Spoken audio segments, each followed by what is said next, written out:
बंदी छोड़ सतगुरु रामपाल जी परमेश्वर जी की जय हो। सत्साई भाई और बहनों, दया परमपिता परमेश्वर जी की, सारी सृष्टि के मालिक, पूरी कायनात के रचयिता सतगुरु रामपाल जी भगवान की, जो कि 8 सितंबर 1951 से भारतवर्ष की पावन भूमि पर प्रकट हैं। ये वही कल की भगवान हैं जिन्हें दुनिया आजकल यूट्यूब पर ढूंढ रही है।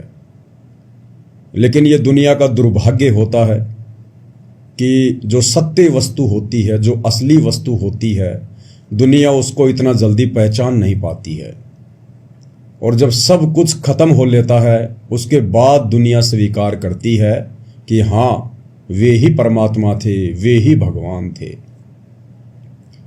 आज से पहले ऐसे उदाहरण घटित हो चुके हैं। द्वापर में विष्णु के अवतार श्री रामचंद्र जी आए। उस समय किसी ने भी उनको परमात्मा नहीं माना, भगवान नहीं माना। उनके साथ लोगों ने वैसा ही दुर्व्यवहार किया जैसा कि एक इंसान के साथ किया करते हैं। और फिर उनके जाने के हजारों वर्षों बाद, लाखों वर्षों बाद, आज कलयुग में उनके मंदिर बना बनाकर, उनकी मूर्तियां बना बनाकर और उनको परमात्मा का दर्जा देकर पूजा की जा रही है। परंतु आज हमें मिलेगा क्या? वो मूर्तियां हमें देंगी क्या? वो मंदिर हमें देंगे क्या? गाय या भैंस के मरने के बाद उसकी पत्थर की या सोने चांदी की मूर्ति बनाकर अगर हम उसके नीचे दूध निकालने के लिए बाल्टी लेकर बैठेंगे तो क्या वो दूध देगी? तो यही स्थिति वर्तमान में श्री रामचंद्र जी के मंदिर और उनकी मूर्तियों की है। दुनिया केवल उनको पूजकर अपना समय और समाज से ही बर्बाद कर रही है।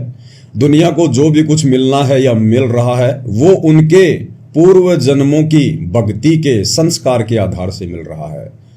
और वे मूढ़ प्राणी सोच रहे हैं कि हमें श्री राम जी दे रहे हैं, हम जो भक्ति कर रहे हैं उस भक्ति से हमें मिल रहा है। यही गलती द्वापर में जब श्री कृष्ण जी आए, वही विष्णु जी के अवतार, तो लोगों ने उस समय भी उनको परमात्मा के रूप में नहीं माना, उनको भगवान के रूप में नहीं माना, उनको श्री विष्णु जी के रूप में नहीं माना और उनके साथ में सदा लड़ाई झगड़े, मन मुटाव, राग द्वेष, ईर्ष्या करने में लगे रहे। और उनके शरीर छोड़कर जाने के आज हजारों वर्षों बाद कलयुग में उनके मंदिर बना बनाकर, मंदिरों में करोड़ों अरबों रुपया बर्बाद कर करके, उनकी मूर्तियां बना बना के, लड्डू गोपाल बना बना के, और आज उनसे लाभ प्राप्त करने की उनसे कामना की जा रही है। कुछ नहीं मिलेगा, 1% भी नहीं मिलेगा। क्योंकि डॉक्टर के मरने के बाद आप उसकी कितनी ही बढ़िया मूर्ति क्यों ना बना दें, कितना ही दंडवत क्यों ना करें, आप उसकी कितनी पूजा पाठ क्यों ना करें, डॉक्टर के मरने के बाद डॉक्टर की वो पत्थर की या सोने चांदी की मूर्ति वो लाभ नहीं दे सकती जो लाभ जीते जी डॉक्टर दे सकता था। तो ठीक यही स्थिति वर्तमान में दुनिया की बनी हुई है। आध्यात्मिक अज्ञानता के कारण, तत्व ज्ञानहीनता के कारण। दुनिया को ज्ञान तो है, लेकिन सिर्फ अपना पेट भरने का ज्ञान, ज्यादा धन कैसे कमाया जाए, बच्चों को ऊंची शिक्षा देकर बड़ी नौकरी कैसे लगाया जाए, फिर बच्चे कैसे 2 नंबर के काम करके रिश्वत लेकर के बड़ी बड़ी कोठियां बनाएं, बड़ी बड़ी गाड़ियां लेकर आएं, समाज में अपना नाम करें,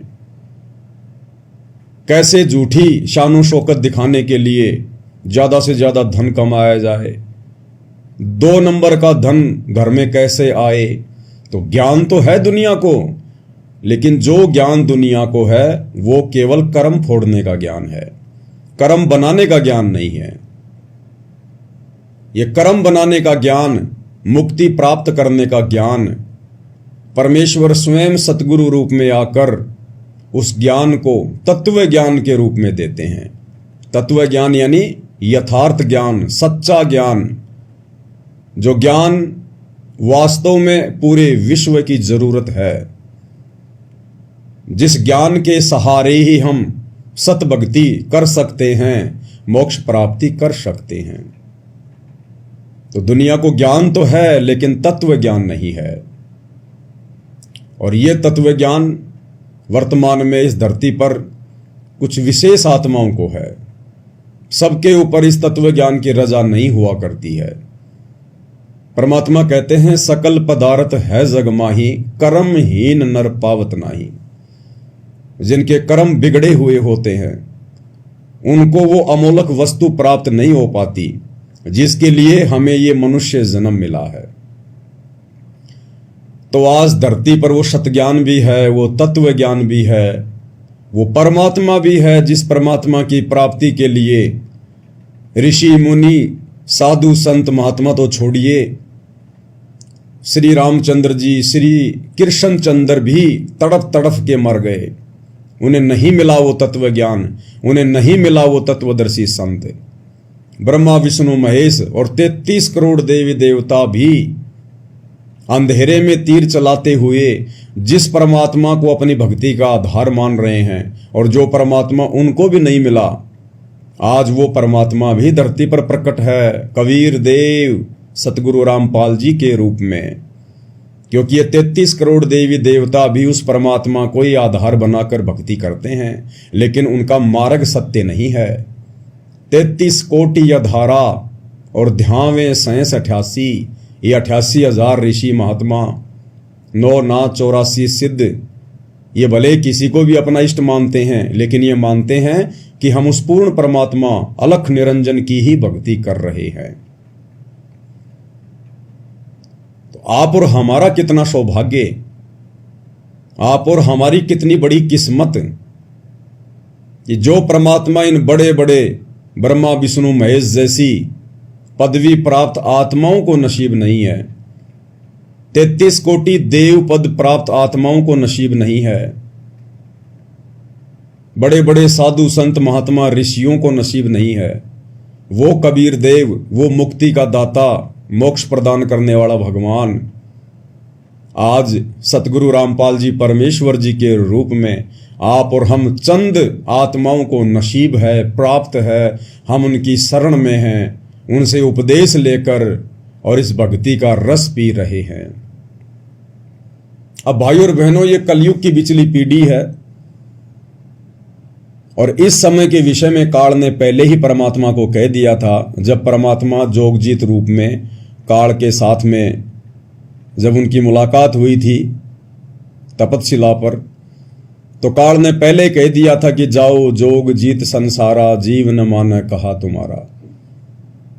कि जब वो समय आएगा, तुम पृथ्वी पर आओगे इन आत्माओं को ज्ञान समझाने के लिए, इनको मोक्ष दिलाने के लिए, उस समय तक मैं इस ज्ञान का इतना अज्ञान बना दूंगा, इन आत्माओं का ऐसा हिंडोला बना दूंगा, तुम सच्चा ज्ञान बताओगे और तुम्हारा मजाक उड़ाएंगे, तुम्हारे जूते मारेंगे। और आज वही हो रहा है भाइयों और बहनों, वही हो रहा है। काल ने जो कहा था वो उसने कर दिखाया। सन 1994 से परमेश्वर सतगुरु रामपाल जी दिन रात एक करके हम आत्माओं के लिए ये ज्ञान दे रहे हैं, और उन्हें कैसी कैसी बाधाओं से गुजरना पड़ रहा है, कितना संघर्ष और कैसी कैसी चुनौतियों का सामना करना पड़ रहा है अपने ही बच्चों तक और उन्हीं की आत्मा के कल्याण हेतु ये ज्ञान पहुंचाने के लिए। तो काल ने जो कहा था उसने कोई कमी नहीं छोड़ी है, और इसी के तहत आज इस काल ने तरह तरह के देवी देवता पुजवा दिए, पत्थर पुजवा दिए, पेड़ पौधे पुजवा दिए, भैरव भूत पुजवा दिए, माता मसाणी पुजवा दी, और पूरी तरह से ज्ञान का अज्ञान करके दुनिया को अपने मुंह में लेने की पूरी तैयारी में बैठा है, और ले भी रहा है। प्रतिदिन 1 लाख आत्माओं का भक्षण करता ही है ये।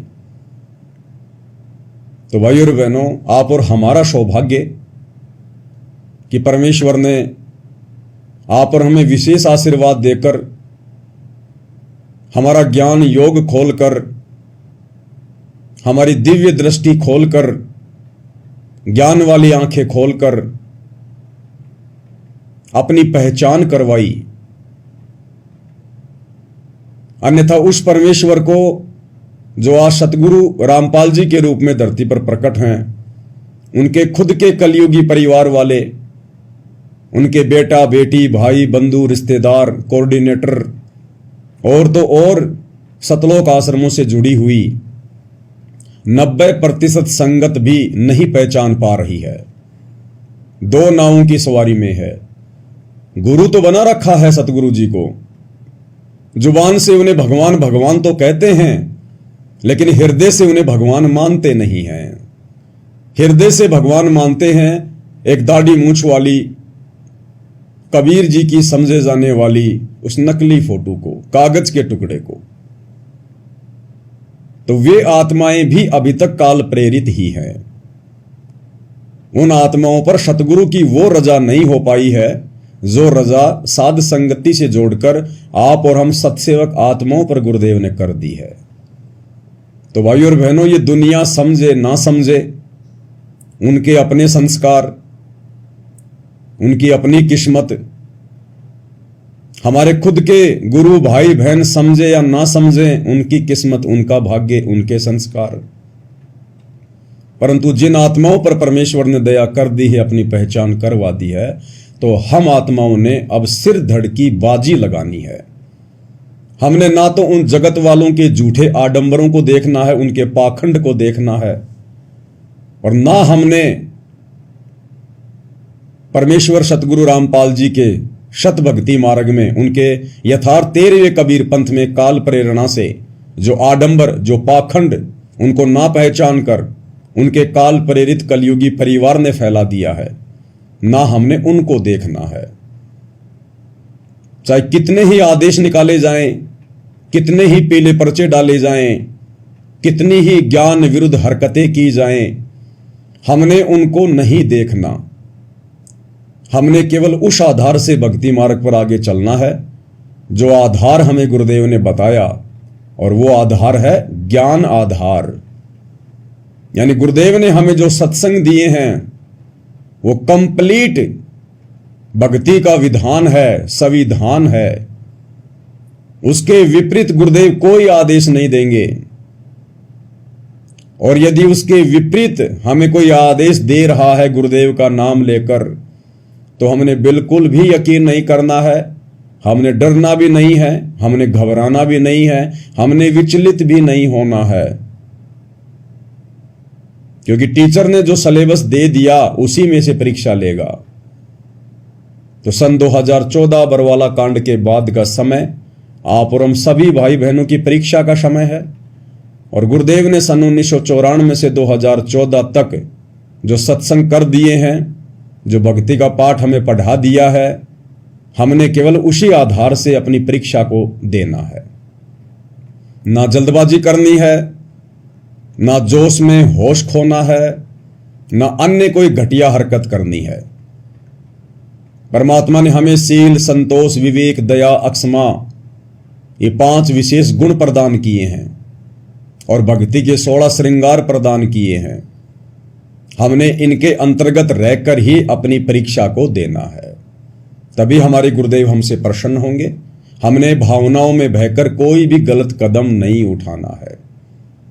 चाहे मैं पवन दास आप जी को कोई भी संदेशा दूं मालिक के आशीर्वाद से, चाहे अन्य कोई भगत भाई बहन संदेशा दे, चाहे सतलोक आश्रम वालों की तरफ से कोई आदेश आए, हमने जल्दबाजी में निर्णय नहीं लेना है, भावनाओं में नहीं बहना है।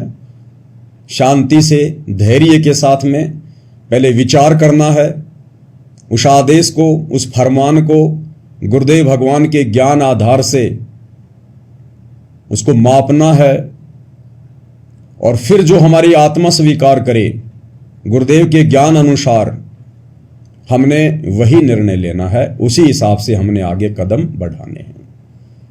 तो भाई और बहनों, काल हमसे गलतियां करवाएगा, मनमाना आचरण भी करवाएगा, जल्दबाजी में गलत फैसले दिलवा कर भी हमारी मर्यादा तोड़वाएगा, पूरी कोशिश करेगा, क्योंकि उसका भोजन इस वक्त उसके मुंह से छूट रहा है। तो अपना भोजन आसानी से कौन छूटने देता है? जब सूअर यहां आसानी से उस लैट्रिन को नहीं जाने देता जो दूसरा सूअर खाने की कोशिश करता है, कुत्ता इतनी आसानी से हड्डी नहीं छोड़ता जिस हड्डी को देखकर दूसरा कुत्ता आ जाता है। तो भला ये काल ज्योति निरंजन हम आत्माएं जिसकी खुराक हैं, हमारा वो मैल, वो गंध जो सूक्ष्म रूप में हमारे सूक्ष्म शरीर में जमा हो जाता है, भला ये इतनी आसानी से हम जीवात्माओं को सतलोक कैसे जाने देगा। तो एकमात्र हमारे पास यदि कोई आधार है इस काल से बचने का, तो केवल गुरुदेव का ज्ञान आधार, और ज्ञान आधार से भक्ति करेंगे तो मर्यादा तोड़ने से बचेंगे, और मर्यादा टूटने से बचेगी तो सतगुरु अपना आशीर्वाद बनाकर रखेंगे, और जब सतगुरु अपना आशीर्वाद बनाकर रखेंगे तो फिर हमें कोई डगमग नहीं कर सकता, हमें कोई विचलित नहीं कर सकता। इसलिए वर्तमान परीक्षा के समय में ज्ञान आधार बहुत ही जरूरी है। तो भाई और बहनों, हिसार जेल से जो विशेष संदेश आ रहे हैं पूज्य गुरुदेव भगवान के विशेष आशीर्वाद से, उनकी विशेष साध संगति से जुड़ी हुई सत्सेवक आत्माओं को दृढ़ता प्रदान करने के लिए आज विशेष संदेश नंबर 13 का पार्ट नंबर 9 है। और क्या कुछ गुरुदेव अपने मुखार विंद से आप और हमें सुशिक्षा दे रहे हैं, साथ साथ में उन्हीं के आशीर्वाद से हम विश्लेषण भी करते हुए चलेंगे। अब गरीबदास जी कहते, कल पे कारण कौन है, कर सेवा निकाम। निष्काम भाव से बगैर किसी मनोकामना के तू सेवा करता रह, भक्ति करता रह, और मन इच्छा फल देगा जो पड़े धनी तक काम। तो भाई और बहनों, हम विशेष संदेश में आगे बढ़े उससे पहले पूज्य गुरुदेव भगवान का जयकारा लगाएंगे, मालिक की वंदना करेंगे, उनका आशीर्वाद प्राप्त करेंगे। बंदी छोड़ सतगुरु रामपाल जी परमेश्वर जी की जय हो। परमपिता परमात्मा सारी सृष्टि के रचनहार, कुल मालिक, असंख्य ब्रह्मांडों के स्वामी, जगत गुरु, तीनों लोकों में प्रवेश करके सबका धारण पोषण करने वाले, राजाधिराज, आत्माधार, नाथों के नाथ, देवों के देव महादेव, सर्वेश्वर, महेश्वर, मृत्युंजय, अजरो अमर, आदि अनादि, सनातनी प्रभु, जगत पिता जगदीश्वर, श्री श्री 1008 की उपाधि के वास्तविक अधिकारी, अकाल मूर्त सौद स्वरूपी राम वासुदेव, सर्वगतम ब्रह्म, परम पूज्य, प्रथम पूज्य, परम संत, परम पुरुष, परम धनी, परम दयालु, सत्य कबीर, हक्का कबीर, अल्लाहु कबीर, अल्लाहु अकबर, बाखबर, अल्लाह ताला,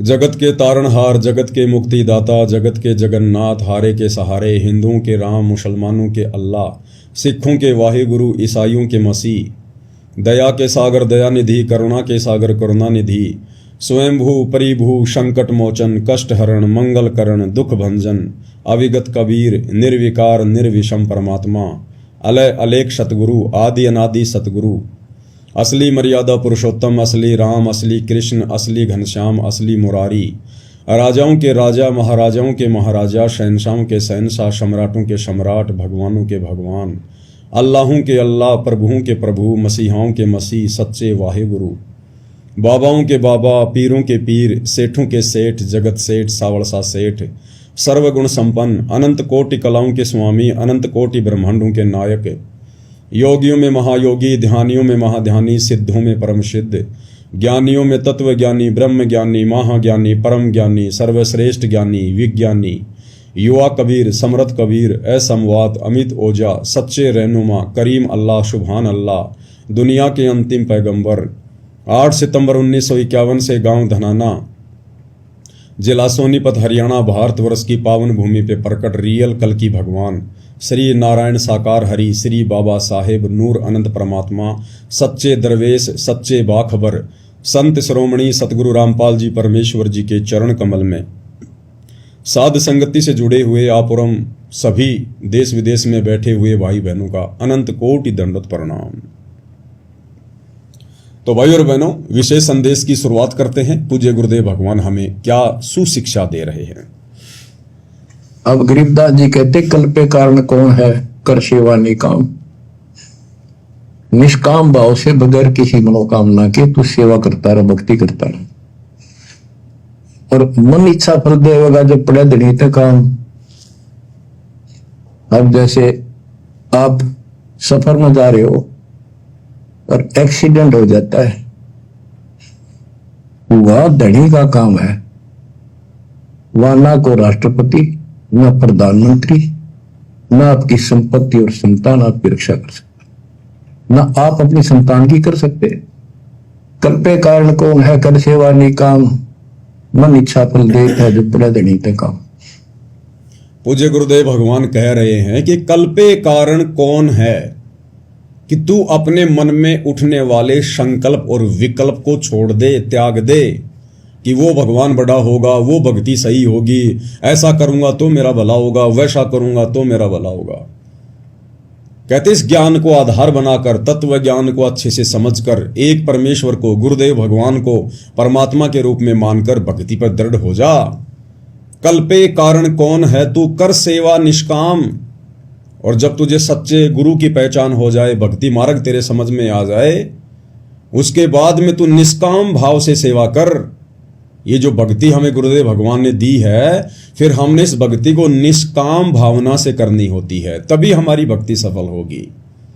निष्काम भावना यानी हमारे मन में किसी भी प्रकार की मोक्ष के अलावा कोई इच्छा नहीं होनी चाहिए, कोई डिमांड नहीं होनी चाहिए गुरुदेव भगवान से, कि मैं बड़ा कोई मंत्री पद प्राप्त कर लूं, मेरे लड़का हो जाए, मेरा बेटा नौकरी लग जाए, मेरा बिजनेस सेटल हो जाए, बड़ी मेरी कोठी बन जाए, घर में लंबी गाड़ी आ जाए। निष्काम भाव से हमने भक्ति करनी है। केवल एक ही कामना, एक ही इच्छा पल पल होनी चाहिए कि परमेश्वर कैसे भी करके इस गंदे लोक से मेरा छुटकारा करवा दीजिए, मुझे मोक्ष प्रदान कर दीजिए गुरुदेव, मुझे इस काल के जाल से, 84 लाख योनियों के कष्ट से बाहर निकाल दीजिए। इस एकमात्र इच्छा के बिना, कामना के बिना हमारे मन में जब तक हम इस भक्ति को करेंगे अंतिम श्वास तक, दूसरी कोई डिमांड, कोई इच्छा नहीं होनी चाहिए। घर में आंखों के सामने अगर बेटा मरने वाला हो, बेटी मरने वाली हो किसी भी कारण से, तो हमने अपने गुरुदेव से, अपने हृदय से विशेष प्रार्थना भी नहीं करनी कि गुरुदेव मेरा बेटा बचा दे, गुरुदेव मेरी बेटी बचा दे। वो परमात्मा सबको उनके कर्मों के अनुसार, जैसा भी उनका प्रारब्ध है, शुभ या अशुभ, वो परमात्मा वैसा ही उनको प्रदान करता है। हम कहेंगे तो भी प्रदान करेगा और ना कहेंगे तो भी प्रदान करेगा। उसके कंप्यूटर में, उसके अकाउंट में किसी प्रकार की कोई जो है मिस्टेक नहीं है। परंतु हम बीच में टांग अड़ाकर अपनी अज्ञानता का प्रमाण दे देंगे और अपनी भक्ति को नष्ट कर देंगे। ये काल बहुत चतुर है, बहुत सयाना है, बिल्कुल साथ साथ रहता है कि भगत कहाँ गलती करे, तो उसी समय हमारे अकाउंट से हमारी भक्ति को माइनस कर दिया जाएगा और वो बेटा बेटी को ठीक कर दिया जाएगा। वो बेटा बेटी तो वैसे भी ठीक होने थे, क्योंकि गुरुदेव ने बताया कि जब बच्चा माता पिता के अधीन होता है 3 या 4 साल तक, 4-5 साल तक, जब तक बच्चा इस ज्ञान को ठीक ठाक से समझकर भक्ति करने योग्य नहीं हो जाता है, उस समय तक माता पिता की भक्ति के अनुसार कि माता पिता कैसी भक्ति कर रहे हैं, किस प्रकार से मर्यादा में हैं, उस आधार से परमेश्वर उन अनुपदेशी बच्चों की भी रक्षा करता है। तो हमने गुरुदेव भगवान से उन बच्चों के विषय में उनके स्वस्थ होने की कामना के बजाय, उनकी जीवन रक्षा की कामना के बजाय आप और हमने अपनी भक्ति और मर्यादाओं पर अधिक ध्यान देना है। हमने वो पुरानी परंपराएं, वो आदतें छोड़नी पड़ेंगी। जरा सा बच्चे का स्वास्थ्य खराब हुआ नहीं, जरा सा उसको बुखार हुआ नहीं, हमारी माताएं, हमारी दादी 1.25 रुपया बांध के कपड़े में उसके सिर के ऊपर से यूं करके और जाकर बाहर किसी चौराहे पे रख के आ जाती थी।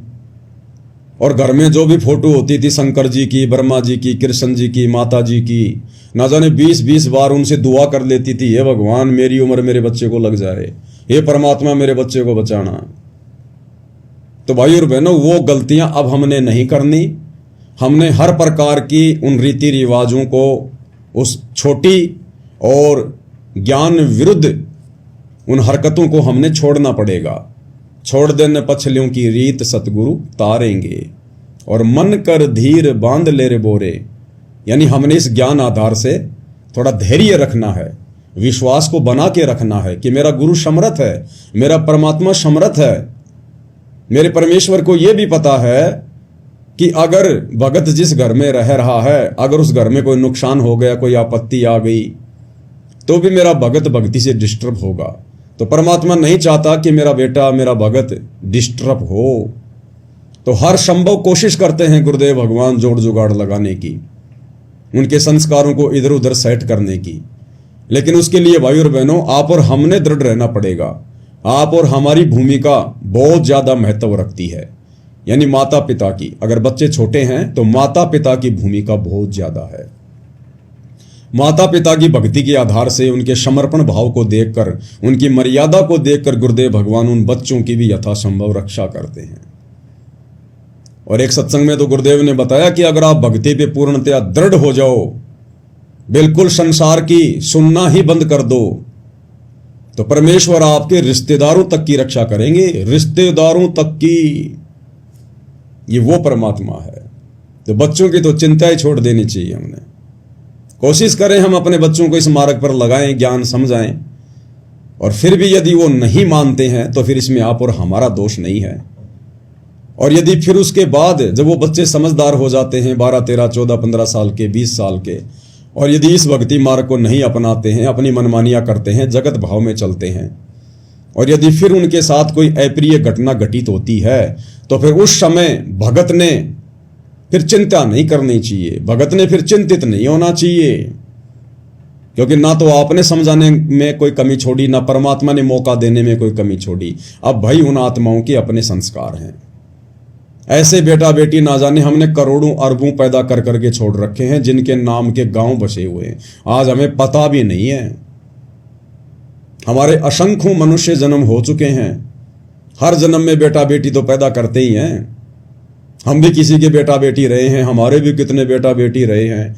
अब पिछले जन्म में हमारे माता पिता कौन थे, हमारे बेटा बेटी कौन थे, हमें कुछ भी याद नहीं है, भुला दिया गया है। तो ऐसे ही हमारे असंख्य जन्म हो चुके हैं, ना जाने कितने हमारे बेटा बेटी, करोड़ों की संख्या में। उनमें से ना जाने लाखों तो गधे कुत्ते सूअर बनकर 84 लाख योनियों में कष्ट भोग रहे हैं। फिर हमें उनकी चिंता क्यों नहीं है? उनमें से ना जाने कितने मंत्री बन रहे हैं, कोई संतरी बन रहे हैं, कोई बड़े बड़े अधिकारी बन के बैठे हैं मनुष्य जन्म लेके। फिर हम उनकी चिंता क्यों नहीं कर रहे कि ये भगवान वो भक्ति नहीं करेंगे तो उनका क्या होगा? तो भाई और बहनों, जब हमें उन असंख्य जन्मों के बेटा बेटियों की चिंता नहीं है, तो फिर इस वर्तमान जन्म के बेटा बेटियों की हमें इतनी चिंता क्यों? परमात्मा इसी चिंता को तो समाप्त करवाना चाहते हैं अपना ज्ञान देकर, ज्ञान आधार से, कि जिस प्रकार तुम उनको भूल गए, तुमने उनको भगवान भरोसे छोड़ दिया। तुम्हारे मरने के बाद तुम ये सोचते सोचते मर गए थे कि हे भगवान मेरे बेटे का क्या होगा, मेरी बेटी का क्या होगा। और तेरे मरने के बाद वो बेटा भी वहीं रहा होगा, वो बेटी भी वहीं रही होगी, और तू जीते जी उनको इस काबिल नहीं बना पाता जितने काबिल वो तेरे मरने के बाद बन गए होंगे। अक्सर हम लोग देखते हैं जिनके माता पिता होते हैं, और माता पिता भी अच्छे अच्छे पद पे होते हैं, पढ़े लिखे होते हैं, नौकरी पेशे वाले होते हैं, और वो खूब कोशिश करते हैं, अपने बच्चों को पढ़ाते हैं, उन पे पैसा भी लगाते हैं, और वो बच्चे अंत में नालायक निकल जाते हैं। ना कोई नौकरी लगते, ना ढंग का कोई बिजनेस करते, माता पिता की कमाई हुई संपत्ति को भी ठिकाने लगा देते हैं। और कुछ एक ऐसे उदाहरण होते हैं, छोटे छोटे बच्चों के जो पिताजी हैं वो मर जाते हैं, या उनकी माताजी मर जाती है। बचपन में उनकी परवरिश भी उनके काका ताऊ ने या उनके दादा दादी ने की होती है, और वो बच्चे पढ़ लिख कर अच्छे राजकीय पदों पर बैठ जाते हैं, अच्छी उनकी सैलरी होती है, बढ़िया सरकारी सुविधा लेते हैं, बड़े बड़े वो बिजनेसमैन बन जाते हैं। तो भाई और बहनों, माता पिता दादा दादी ये नहीं बनाते, उनके संस्कार बनाते हैं उनको, और वो संस्कार बने होते हैं हमारी भक्ति के कारण, जो हमने किसी जन्म में की होती है। तो वर्तमान में भी हमारे बेटा बेटियों के पास अच्छा मौका है। अगर वो भक्ति करते हैं तो बहुत अच्छी बात है, अगर नहीं करते हैं तो फिर हमने उनको उनके हाल पर छोड़ देना चाहिए। फिर हमने उनकी चिंता नहीं करनी चाहिए। जब हजारों लाखों को छोड़ चुके हैं तो 1 या 2 या 3 होंगे, उनको भी छोड़ दीजिए। मार्ग तो आपने बता ही दिया, आप तो दोषी है नहीं, और वो भी बालक नहीं है जो समझ नहीं रहे होंगे, और माता पिता के समझाने से भी नहीं समझ रहे। इसका मतलब भाई और बहनों, उनके भाग्य में भक्ति नहीं है, अभी उनके संस्कार इतने मजबूत नहीं हैं कि परमेश्वर उनका हाथ पकड़ सके।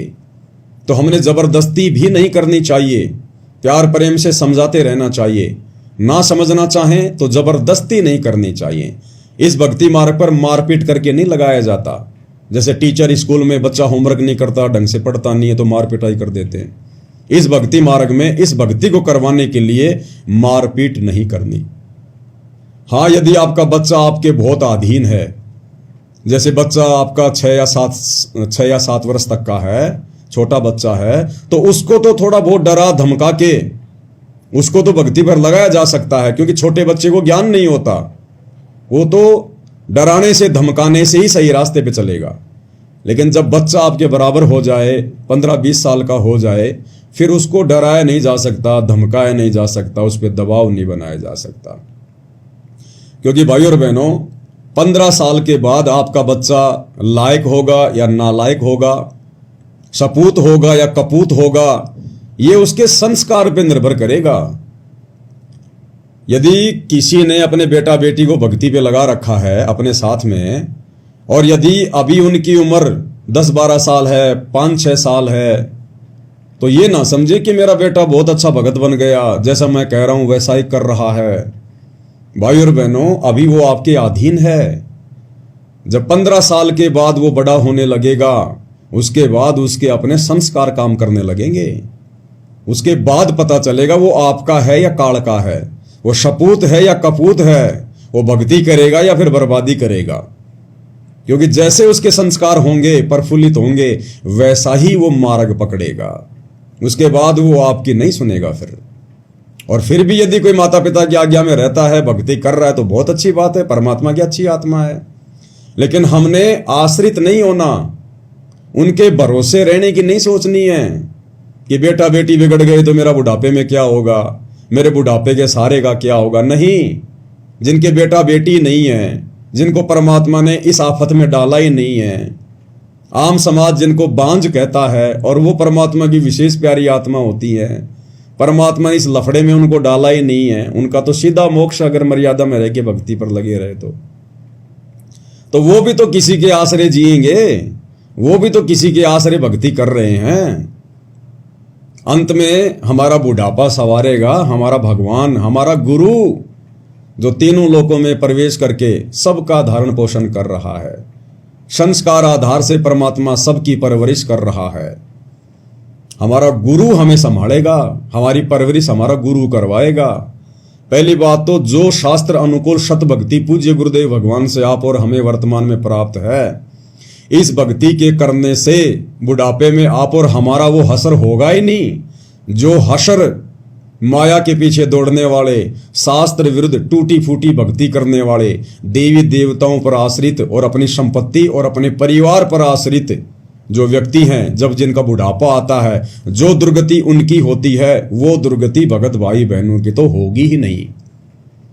जहां दुनिया वाले कोई जो देवी देवताओं की भक्ति करते हैं, शास्त्र विरुद्ध साधना करते हैं, उल्टा सीधा खाना पीना, जहां 60-70 साल की उम्र में उनके घुटने टूट जाएंगे, उनका शरीर जवाब दे जाएगा, काया उनकी रोगी हो जाएगी, उस समय आप और हम भगत भाई बहन यदि शरीर में रहे तो घोड़े की तरह चलेंगे, घोड़े की तरह।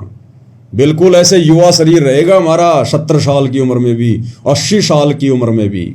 आपने दादा गुरुदेव को नहीं देखा? गुरुदेव भगवान कितना उनका जो है गुणगान करते हैं, उनका बखान करते हैं कि जब मैंने उपदेश लिया उस समय मेरे गुरुदेव की आयु 104 वर्ष की थी और बिल्कुल लाल चेहरा, स्वस्थ शरीर, कोई रोग नहीं। और जिस समय दादा गुरुदेव ने शरीर त्यागा उस समय भी कोई रोग नहीं, कोई परेशानी नहीं, ना कोई जुबान बंद, ना कोई टट्टी पेशाब, कुछ नहीं। जबकि दादा गुरुदेव तो 12वें पंथ में थे, 12वें पंथ में। उनको तो शत भक्ति भी प्राप्त नहीं थी, उनको कंप्लीट भक्ति का मार्ग भी प्राप्त नहीं था, क्योंकि 12वें पंथ की आत्माओं को सतगुरु रामपाल जी भगवान ने कंप्लीट भक्ति कोर्स देना ही नहीं था। दादा गुरुदेव का तो अब दोबारा से जन्म होगा, दोबारा से उनको फिर से सतगुरु रामपाल जी की शरण में आना पड़ेगा, तब कहीं जाकर उनका मोक्ष होगा। तो सोचिए भाई और बहनों, आप और हम तो बिल्कुल गोल पर आ गए, गोल पर, बिल्कुल मौके के समय पर हैं, यथार्थ 13वें कबीर पंथ में, डायरेक्ट भगवान के चरणों में। सत भक्ति हमें प्राप्त है और मर्यादा में रहकर हम भक्ति कर रहे हैं। आप और हमें तो परमात्मा अपनी पलकों पे रखेगा, अपने हाथों पर। समस्या नाम की कोई चिड़िया नजदीक भी नहीं आने देगा परमात्मा, अगर हम उनके वफादार कुत्ते बनकर इसी प्रकार से उनके चरणों को चाटते रहे तो। इसलिए आप और हमने अपने परिवार की, अपने बच्चों की, हमने किसी की कोई चिंता नहीं करनी है। और गुरुदेव ने बताया कि जब कोई परिवार का सदस्य शरीर छोड़ता है तो हमने रोना धोना बिल्कुल भी नहीं है, बिल्कुल भी रोना धोना नहीं है। मन भी छोटा नहीं करना, चेहरा भी उदास नहीं होना चाहिए।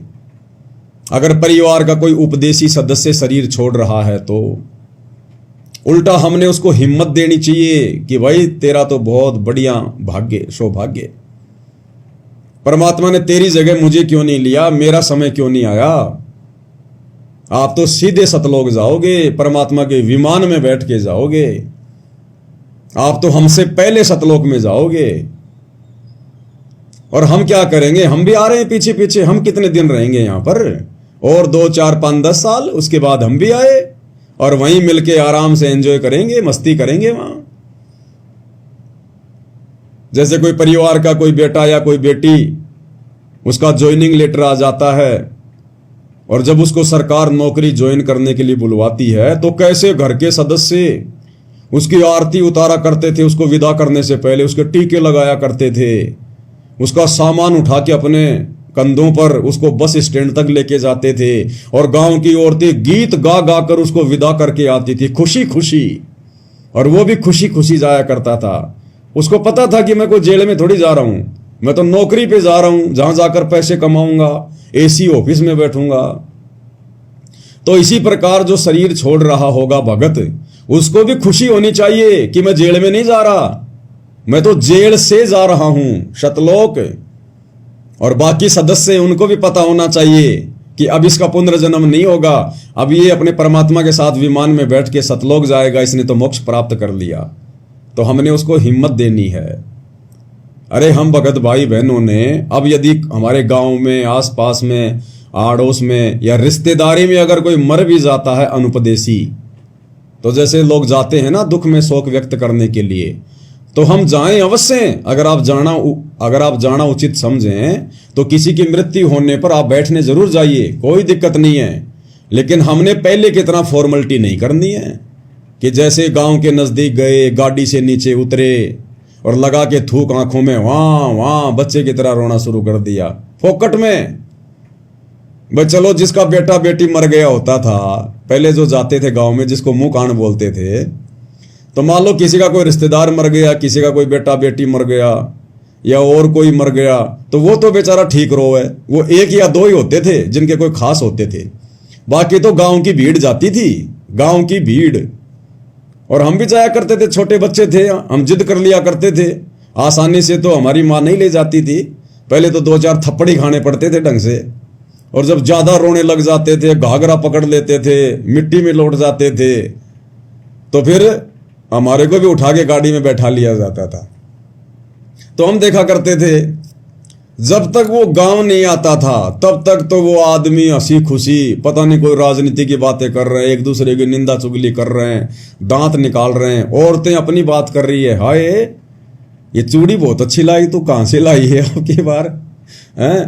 पता नहीं ऐसी बातें। कोई किसी का घाघरा पकड़ के देख रही है, तेरा कपड़ा तो बिल्कुल झोटा टक्कर का है, बहुत मोटा कपड़ा ये तो। और जैसे ही वो गांव आता था, उसी समय गाड़ी से नीचे उतरे नहीं और आपस में लगा के थूक आंखों के रोना शुरू किया नहीं।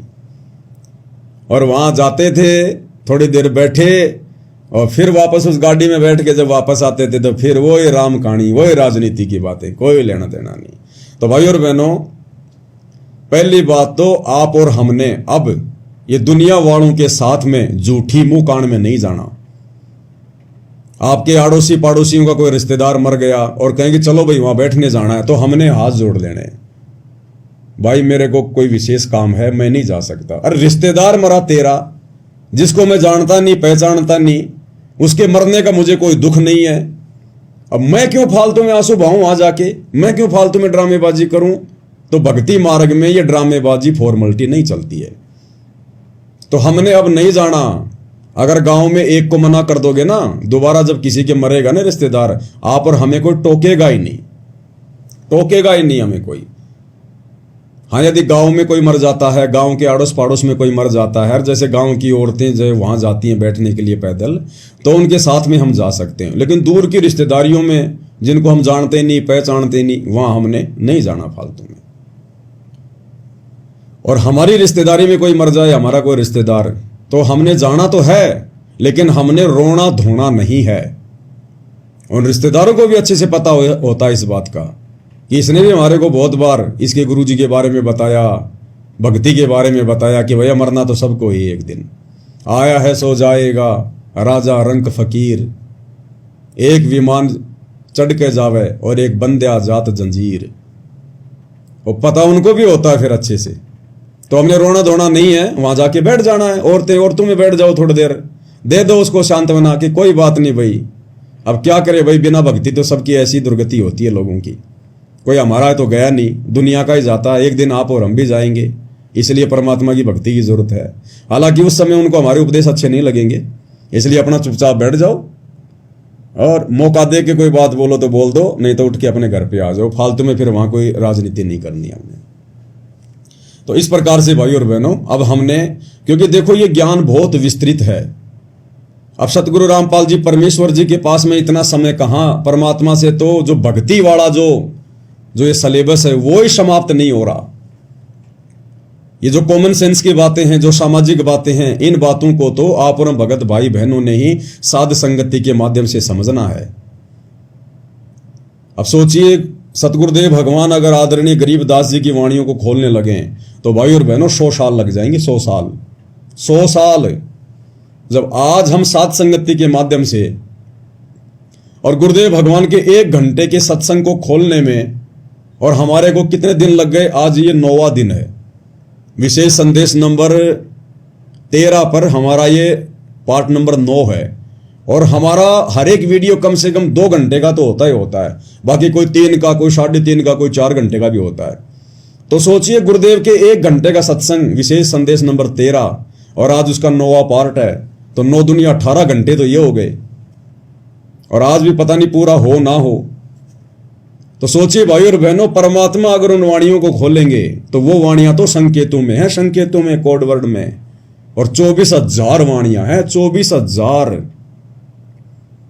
बोलिए, तो परमेश्वर को तो उसी में समय नहीं मिलेगा। इसलिए परमात्मा शॉर्ट में चलते हैं, जो हमारे विशेष मतलब की होती है उन्हीं वाणियों को खोलते हैं, उन्हीं शब्दों को खोलते हैं।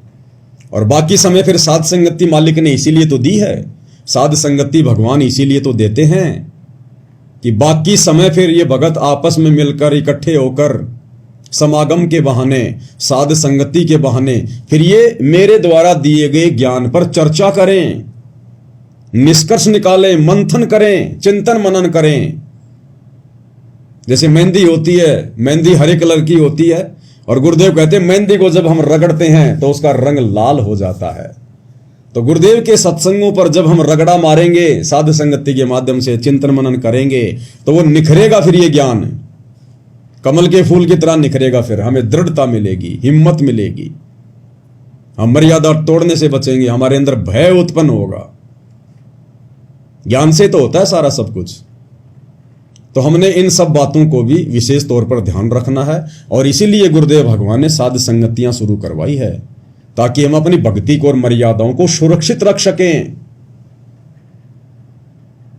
आज इस साध संगति का ही तो ये नतीजा है कि गुरुदेव भगवान की गैर हाजिरी में, गुरुदेव के हिसार जेल जाने के बाद तो आप और हम इतने दृढ़ नहीं थे। धीरे धीरे परमात्मा ने साध संगतियां शुरू करवाई, उसके बाद ही तो आज आप और हम इतने दृढ़ हो पाए हैं। अन्यथा साध संगति के अभाव में कुसंगति के शिकार सतलोक आश्रम मैनेजमेंट हरियाणा वालों को देख लो, किस कदर काल ने उनको उलझा रखा है। मर्यादाओं की तरफ तो उनका ध्यान ही नहीं है कि मर्यादा भी कुछ होती है। भक्ति जरूर ले ली गुरुदेव से, लेकिन भक्ति का जो तरीका है शास्त्र अनुकूल, वो उनको पता ही नहीं है। कैसे भक्ति करनी है, कैसे हमने क्या करना है, क्या क्या मर्यादाएं रखनी है, क्या क्या सावधानियां रखनी है, कहां जाना है, कहां उठना है, कुछ नहीं पता उन्हें। आदेशों के गुलाम बना के रखा हुआ है। तो ये साध संगति का ही तो नतीजा है जो हम इस कदर आज इस भक्ति मार्ग पर गुरुदेव के आशीर्वाद से सफल होने की दिशा में निरंतर आगे बढ़ते जा रहे हैं। तो परमेश्वर कहते हैं कल्पे कारण कौन है तू कर सेवा निष्काम, कि तू निष्काम भाव से भक्ति कर, निष्काम भाव से सेवा कर। ये तीनों समय की आरती, सत्संग सुनना, सुमरण करना, पांचों यज्ञ करना, परमात्मा की ज्ञान चर्चा करना, ये आता है पूजा में, भक्ति में, सेवा में। तो कहते तू निष्काम भाव से कर, कोई इच्छा मत रख, कोई डिमांड मत कर। तुम्हारा गुरु, तुम्हारा परमात्मा सर्वज्ञ है, जानी जान है, अंतर्यामी है। उन्हें बोलकर बताने की जरूरत नहीं है, रोककर दिखाने की जरूरत नहीं है। वो सब कुछ जानता है, तेरे असंख्य जन्मों की जानता है, भूत भविष्य वर्तमान सब जानता है। और वो जो भी कुछ देगा तेरी भक्ति के आधार से देगा, क्योंकि तेरे को वर्तमान में उसने एक विशेष कार्य दे दिया, विशेष सेवा दे दी, भक्ति। और जैसी तू भक्ति करेगा वैसा ही बराबर तुझे फल देता चला जाएगा। तो तेरे को किसी से मांगने की जरूरत नहीं है। जिस प्रकार यात्री ने जयपुर से दिल्ली जाना है, जितने कदम वो चलेगा उतनी दूरी ऑटोमेटिक कम होती जाएगी, ऑटोमेटिक। को नापने की जरूरत नहीं है। जितने कदम हम उस तरफ रखेंगे उतनी दूरी कम होती चली जाएगी। तो जितना हम भक्ति मार्ग पर ज्ञान को आधार बनाकर मर्यादाओं के साथ में आगे बढ़ते जाएंगे, परमात्मा हमारे उतने ही नजदीक आते चले जाएंगे। ना रोने धोने की जरूरत है, ना कोई प्रार्थना लगाने की जरूरत है, ना कोई मन में इच्छा या कोई कामना रखने की जरूरत है। इसलिए गुरुदेव कहते हैं कल्पे कारण कौन है, इन्हें छोड़ दे सब इधर उधर की बातें और कर सेवा निष्काम। इस भक्ति को निष्काम भाव से कर और मन इच्छा फल देऊंगा जब पड़ेगा मेरे से काम। जब हमारे ऊपर कोई आपत्ति आनी होगी, हमारे भाग्य की, हमारे प्रारब्ध की, क्योंकि वर्तमान में तो हम ऐसा कोई कार्य करेंगे नहीं, वर्तमान में तो ऐसी कोई गलती हम करेंगे नहीं जिससे हमारे ऊपर आपत्ति आनी हो। तो आपत्ति अगर आएगी, आनी होगी, तो हमारे पिछले बिगड़े हुए उन जो है कर्मों के कारण, उसके लिए परमात्मा ने हमें भक्ति दे दी, मर्यादा बता दी।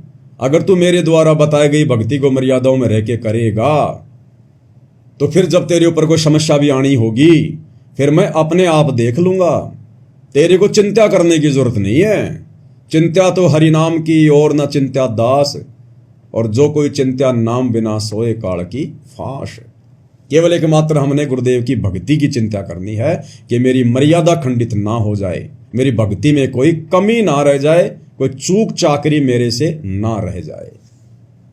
तो ये हमें गुरुदेव भगवान समझाना चाह रहे हैं कि बच्चों अब तुम समझदार हो गए हो और अब छोटी मोटी बातों के लिए बिल्कुल भी डिमांड ना किया करो, अन्यथा तुम यहां डिमांड करते रहोगे। इतनी भक्ति तुम करते नहीं, उतनी तुम जो है मतलब फरियाद लगा दोगे।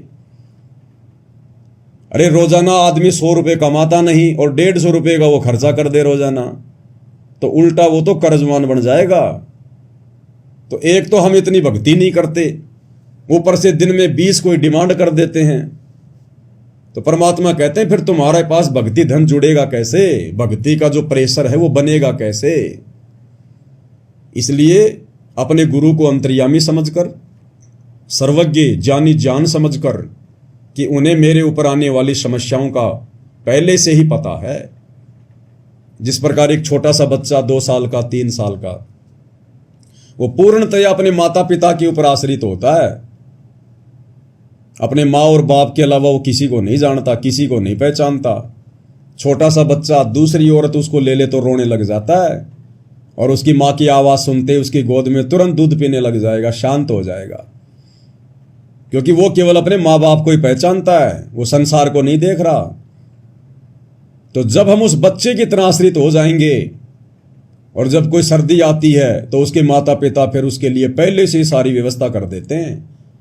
माता पिता को पता होता कि आगे सर्दी आने वाली है या गर्मी आने वाली है, बच्चे को हल्के कपड़े चाहिए, भारी कपड़े चाहिए, जूते चाहिए, टोपा चाहिए, जैकेट चाहिए, क्या चाहिए। वो बच्चा नहीं बोलता और ना बच्चे को पता, लेकिन माता पिता को पता है, क्योंकि बच्चा माता पिता पे आश्रित है। तो इसी प्रकार हमें नहीं पता हमारे कर्म की कौन सी मार कौन से रास्ते से आ जाएगी, वो कब आ जाएगी, लेकिन हमारे बाप को पता है, हमारी माँ को पता है, सतगुरु रामपाल जी भगवान को पता है तमेव माता च पिता तमेव, तमेव बंधु च सखा तमेव, तमेव विद्या च द्रविणम तमेव, तमेव सर्व मम देव देव।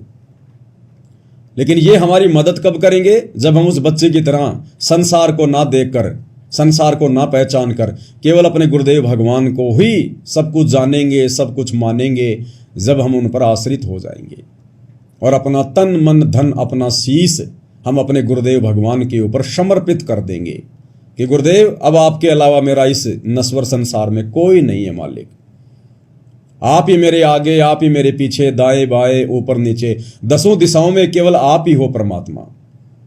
मेरे रक्षक भी आप ही हो और परमात्मा अगर मेरे भक्षक बनो तो भी आप ही बनना, मुझे काल के हाथ ना लगने देना।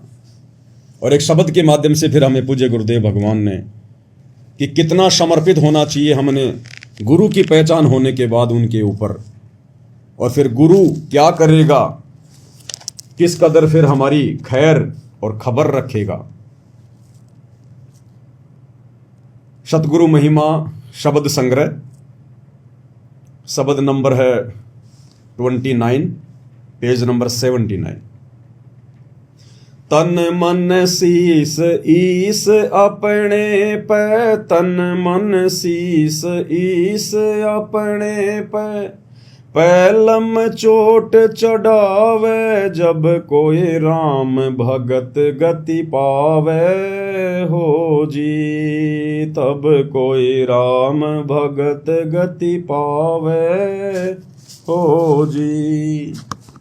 तन मन शीस ईस अपने पे, तन मन शीस ईस अपने पे, पैलम चोट चढ़ावे जब कोई राम भगत गति पावे हो जी, तब कोई राम भगत गति पावे हो जी। तन मन शीस, अब इसमें सब कुछ आ गया, एक प्रकार से जीवित मरना हो गया, जिसने अपना तन, अपना मन और अपना शीस यानी अपनी इच्छाएं, अपना दुख दर्द, अपनी सारी सोच, अपनी चिंता, सब कुछ अपने गुरुदेव को अर्पित कर दी, समर्पित कर दी कि मरना आपके चरणों में, जीना आपके चरणों में। ईस अपने पे, अपने गुरु को ही अपना इष्ट मानकर, अपना ईश मानकर, अपना भगवान मानकर, इष्ट मानी भगवान, इष्ट मानी जो पूज्य देव होता है, वो मानकर जब हम समर्पित हो जाएंगे फिर गुरुदेव हमें अपनी गोद में बैठा लेंगे। पैलम चोट चढ़ावे, बिल्कुल समर्पित कर दे। जब कोई राम भगत गति पावे, तब कोई राम भगत, कौन राम भगत? सतगुरु रामपाल जी का भगत। असली राम तो ये है, राम राम शब जगत बखाने, आदि राम कोई बिरला जाने। अब रामचंद्र जी जो कि त्रेता युग में आए थे, विष्णु जी के अवतार, राजा दशरथ के बेटे, उनका तो केवल शरीर का नाम था रामचंद्र, राम। असल में वो राम नहीं थे, उनमें गुण राम के नहीं थे, वो तो केवल उनकी पहचान थी, उनका नाम था राम।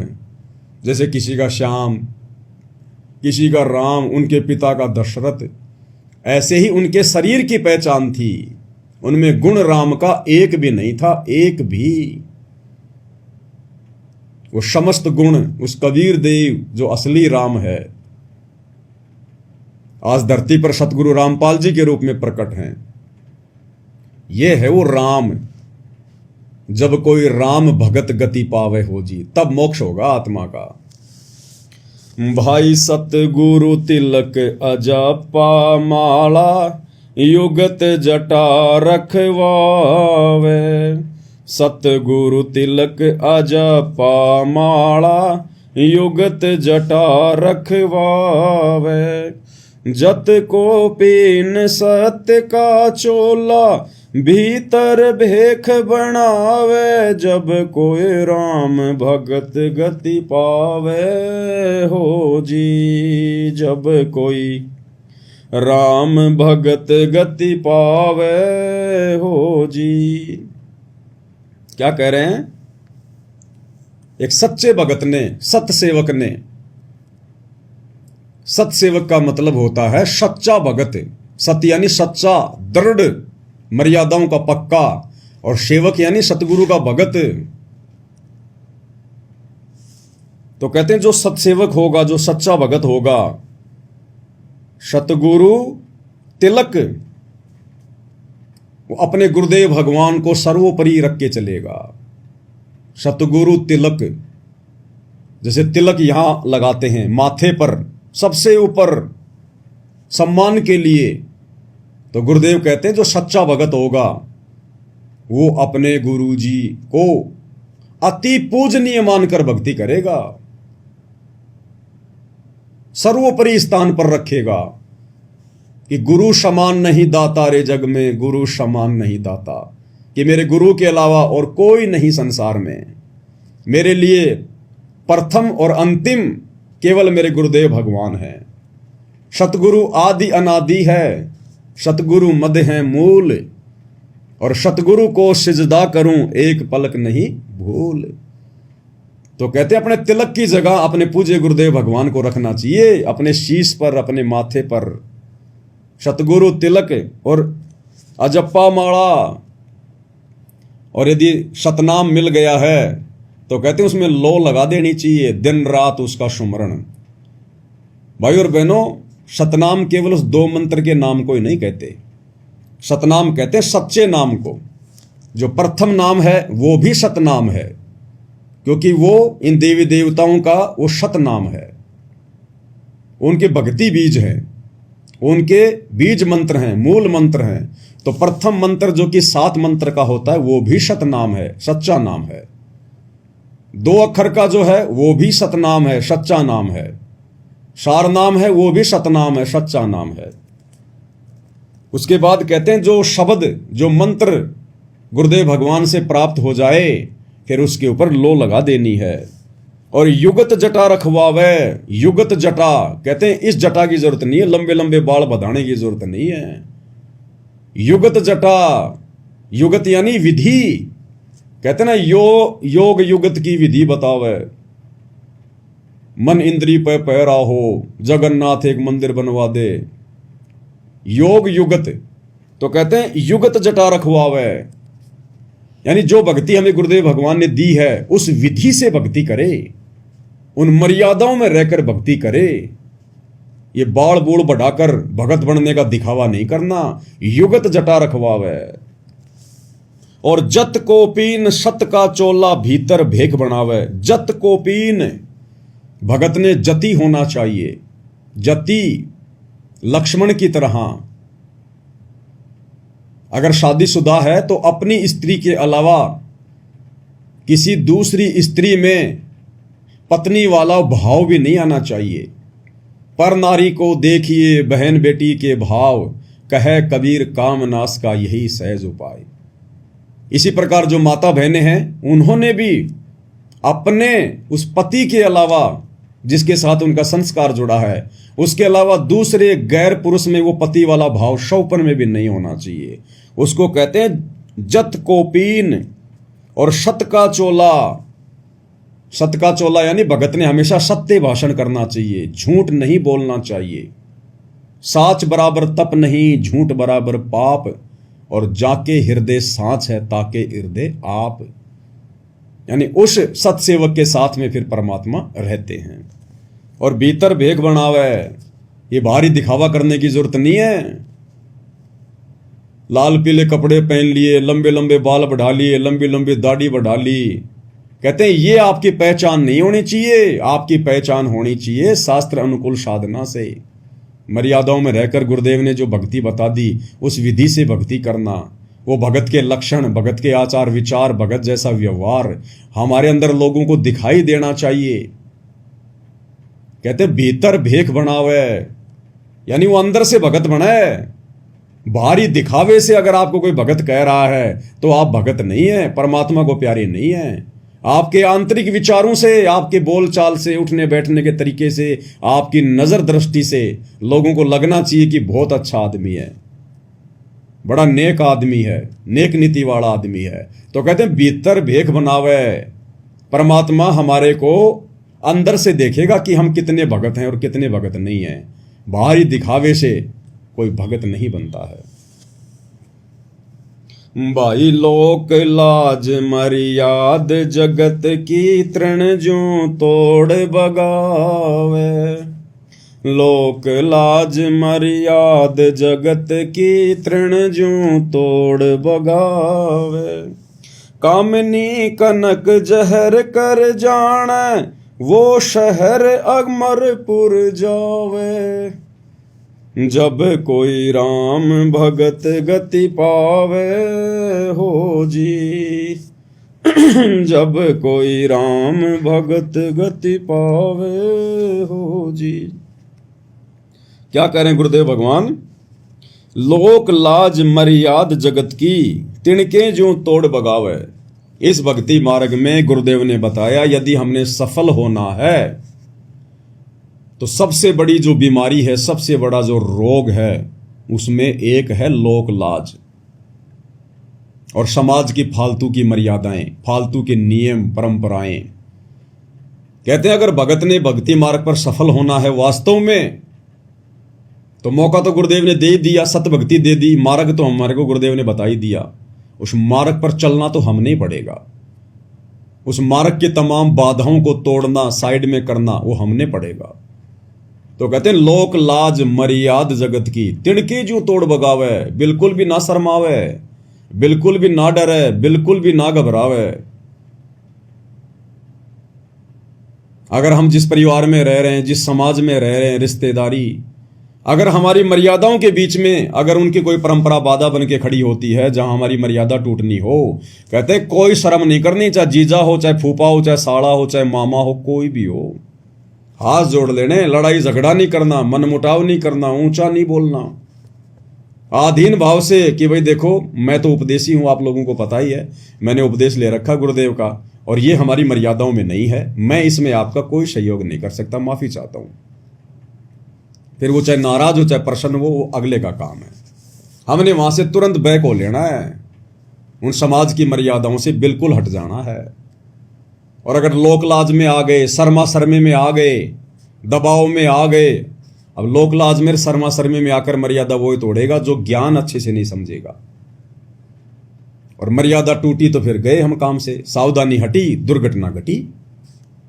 मर्यादा तो सबसे ज्यादा कंपलसरी बताई गुरुदेव भगवान ने। और गुरुदेव भगवान ने बताया कि लोक लाज करना भी मर्यादा तोड़ने में आता है। मर्यादा तोड़ने में, जैसे हमारे घर पर कोई रिश्तेदार आ गया, उसको पता है या नहीं पता है कि हम भगत हैं या नहीं हैं, और घर पर आकर अगर उसने बीड़ी का बंडल निकाल लिया बीड़ी पीने के लिए, और आप और हमें पता है कि हम भगत हैं, हमारे घर में परमात्मा का दरबार लगा हुआ, ये सारी चीजें वर्जित हैं, और फिर भी यदि आप लोक लाज में आकर कि मैं कहूंगा तो फूफा जी क्या सोचेंगे, फूफा जी पता नहीं क्या क्या बोलेंगे, उस लोक लाज में आकर यदि हम चुपचाप रहे और उसको बीड़ी पीने दी, तो गुरुदेव कहते हैं कि वो भी तुम्हारी मर्यादा टूटने में आता है। मर्यादा टूटने में कि तुमने उसको रोका क्यों नहीं, टोका क्यों नहीं। और गुरुदेव ने बताया कि इस मामले में जो बच्चे होते हैं ना, वो एक नंबर होते हैं, एक नंबर।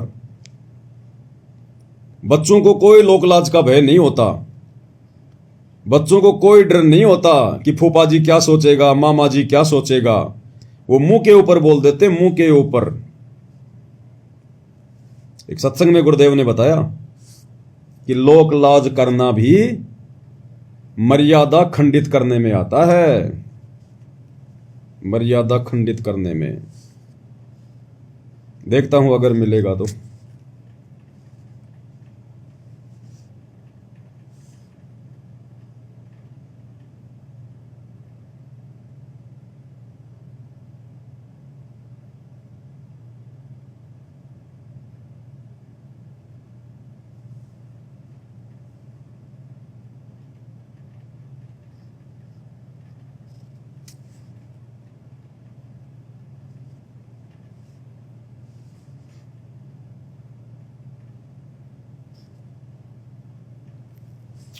क्या करें गुरुदेव भगवान, ध्यान से सुनिएगा।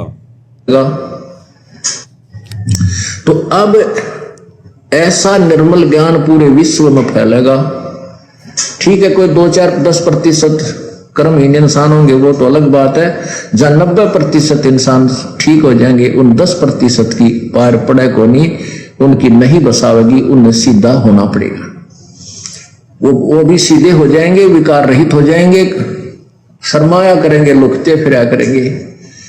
अब विचार करना, हमारे जो भक्त हैं, हमारे भक्तों के भगत तो थोड़े बहुत शर्मा जाते हैं रिश्तेदार ने नू के हमारे घर में बीड़ी ना पिए, हालांकि वो ना ऐसा शर्माना, लोक लाज करना नामखंड करता है। लेकिन क्या करें गुरुदेव कि वो ऐसा ना कहना, उसको ना टोकना, ना रोकना और लोकलाज करना, शर्मा शर्मी में ना कहना, कहते हैं वो भी मर्यादा खंडित करने में आता है, उससे भी भगत का नाम टूट जाता है। ध्यान से सुन लीजिए। हमारे जो भक्त हैं, हमारे भक्तों के भगत तो थोड़े बहुत शर्मा जाते हैं रिश्तेदार ने नू के हमारे घर में बीड़ी ना पिए, हालांकि वो ना ऐसा शर्माना, लोकलाज करना नामखंड करता है। लेकिन बालक तुरंत कह देते हैं कि हमारे घर में बीड़ी नहीं पियोगे आप। तो फिर वो जो बीड़ी शराब पीने वाले हमारे भक्तों के घर में आ भी जाते हैं, तो कहीं छुप के गली में बाहर बैठ के डूकर कहूं कि देखो बालक तना देख ले इनका, आके फिर टोक दे तू बीड़ी पियो है। तो ऐसे डरा करेंगे फिर ये पाप करते हुए, और धीरे धीरे फिर ये बुराई छूट जाएगी, एक दूसरे को देख कर छोड़ेंगे। अब हमने ऐसे बुराई प्रारंभ की है, एक बीड़ी पीने लग गया, दूसरा दिखाइए, एक बार तो उसको बहुत बुरी तरह खांसी उठे, आंखों में पानी आवे, फिर जो मास्टर है ना पीने वाला, कोई बात ना, मेरा भी नहीं होया था, एक बार पी ले, उसने आगे छोड़े और ट्रेंड कर देता है। ऐसे ही जब हम बुराई से दूर हो जाएंगे, हमारे संग में, हमारे बच्चों के संग में जो व्यक्ति आओगा, उसको भी नहीं कहेंगे भाई यहाँ बीड़ी मत पिए, मेरे धुआं चढ़ता है, मुझे नुकसान होता है, हमारे घर में हानि हो जाती है, तो फिर वो अब शर्मा कर छोड़ देंगे बुराइयों। एक भगत कह रहा था जी, हमारे सारे घर में जो ना मांस खाते थे, हम भी खाते थे। अब ज्ञान हुआ तो मैंने मेरी माँ ने, बहन भाई उन सब ने नाम ले लिया, मेरा पिताजी ना मान दे, तो हमने बनाना ही बंद कर दिया। तो वो बीट है, बाहर तिल्ला होगा, होटल पर बनाया, और वहां जो खाने लगेगा ना, जो छोटा लड़का है मेरा, वो जाकर दादा आज तू मुर्गे का मांस खाता है, एक दिन मुर्गा तो तू मुर्गा बनेगा, ये मनुष्य बनेगा, तुझे खाएगा। तो 1-2 बार तो उसने धमकाया, फिर जब भी खाता दिखा, जब पहुंचा तो बुढ़ा फिर छुप के बाथरूम में बैठ के खाने लगे, कुआड़ मूंद गए, अरे छोड़ता नहीं। तो क्या कहा गुरुदेव भगवान ने, लोक लाज करना भी मर्यादा खंडित करने में आता है, नाम तोड़ने में आता है। तो हाँ परम भगत भाई बहनों ने लोक लाज भी नहीं करनी, लड़ना भी नहीं, झगड़ना भी नहीं, प्यार प्रेम से बोल देना है। और दूसरे के घर पर आए हुआ व्यक्ति फिर जबरदस्ती भी नहीं करता है कि हम उसको कहेंगे और वो ना माने, ऐसा नहीं हो सकता। अपने घर पर वो 100 बार ना माने, लेकिन हमारे घर पर अगर कोई बीड़ी पीने की चेष्टा करेगा और हम उसको मना करेंगे, वो जबरदस्ती फिर नहीं पी सकता। लेकिन हम उसको कुछ कहेंगे ही नहीं, तो बताओ फिर वो कैसे मानेगा। तो गुरुदेव कहते हैं लोक लाज करना भी, शर्मा शर्मी भी मर्यादा तोड़ने में आता है। तो मालिक कहते हैं लोक लाज मर्याद जगत की, तिणके जूं तोड़ बगावे। और ये मर्यादाएं, ये फालतू की लोगों ने जो मर्यादाएं बना रखी हैं, शादी विवाह में जाना, दुनिया भर का दिखावा करना, लेना देना, दहेज, घोड़े, बैंड बाजे, और फालतू का ये जन्मदिन मनाना, अन्य जो होली, दिवाली, दशहरा, मकर संक्रांति, दुनिया भर के त्योहार, दुनिया भर के उस दिन पाखंड। तो हमने इन संसार की समस्त मर्यादाओं से हटना पड़ेगा। हमने सहयोग भी नहीं करना उनमें, सहयोग भी किसी भी प्रकार का। तो मालिक कहते हैं भाई लोक लाज मर्याद जगत की, तिणके ज्यों तोड़ बगावे, जब कोई राम भगत गति पावे। और आगे क्या करें परमात्मा, कामिनी और कनक जहर कर जाने, वो शहर अगमपुर जावे। कामिनी कनक जहर कर जाने, वो शहर अगम अमरपुर जावे, जब कोई राम भगत गति पावे हो जी। कामनी, कामनी यानी स्त्री, औरत, और कनक, कनक यानी सोना। परमात्मा कहते हैं इन दो वस्तुओं को जब तक भगत जहर के समान नहीं समझेगा। अब स्त्री को जहर के समान कैसे? स्त्री तो हमारी माँ भी है, हमारी बहन भी है, स्त्री भी स्त्री है। परमेश्वर ने बताया कि नाम उपदेश लेने के बाद, इस भक्ति मार्ग में आकर ये ज्ञान समझने के बाद, हमने उस कामनी से नफरत नहीं करनी, अपनी औरत से नफरत नहीं करनी। जो बकवाद हैं, जो कुकर्म हैं, जो विषय वासना है, हमने उनसे पीछे हटना है। भक्ति तो हमारी स्त्री भी करेगी, नाम ले लिया तो भक्ति तो वो भी करेगी। उसने भी अपने पुरुष के साथ संबंध बनाने से बचना है।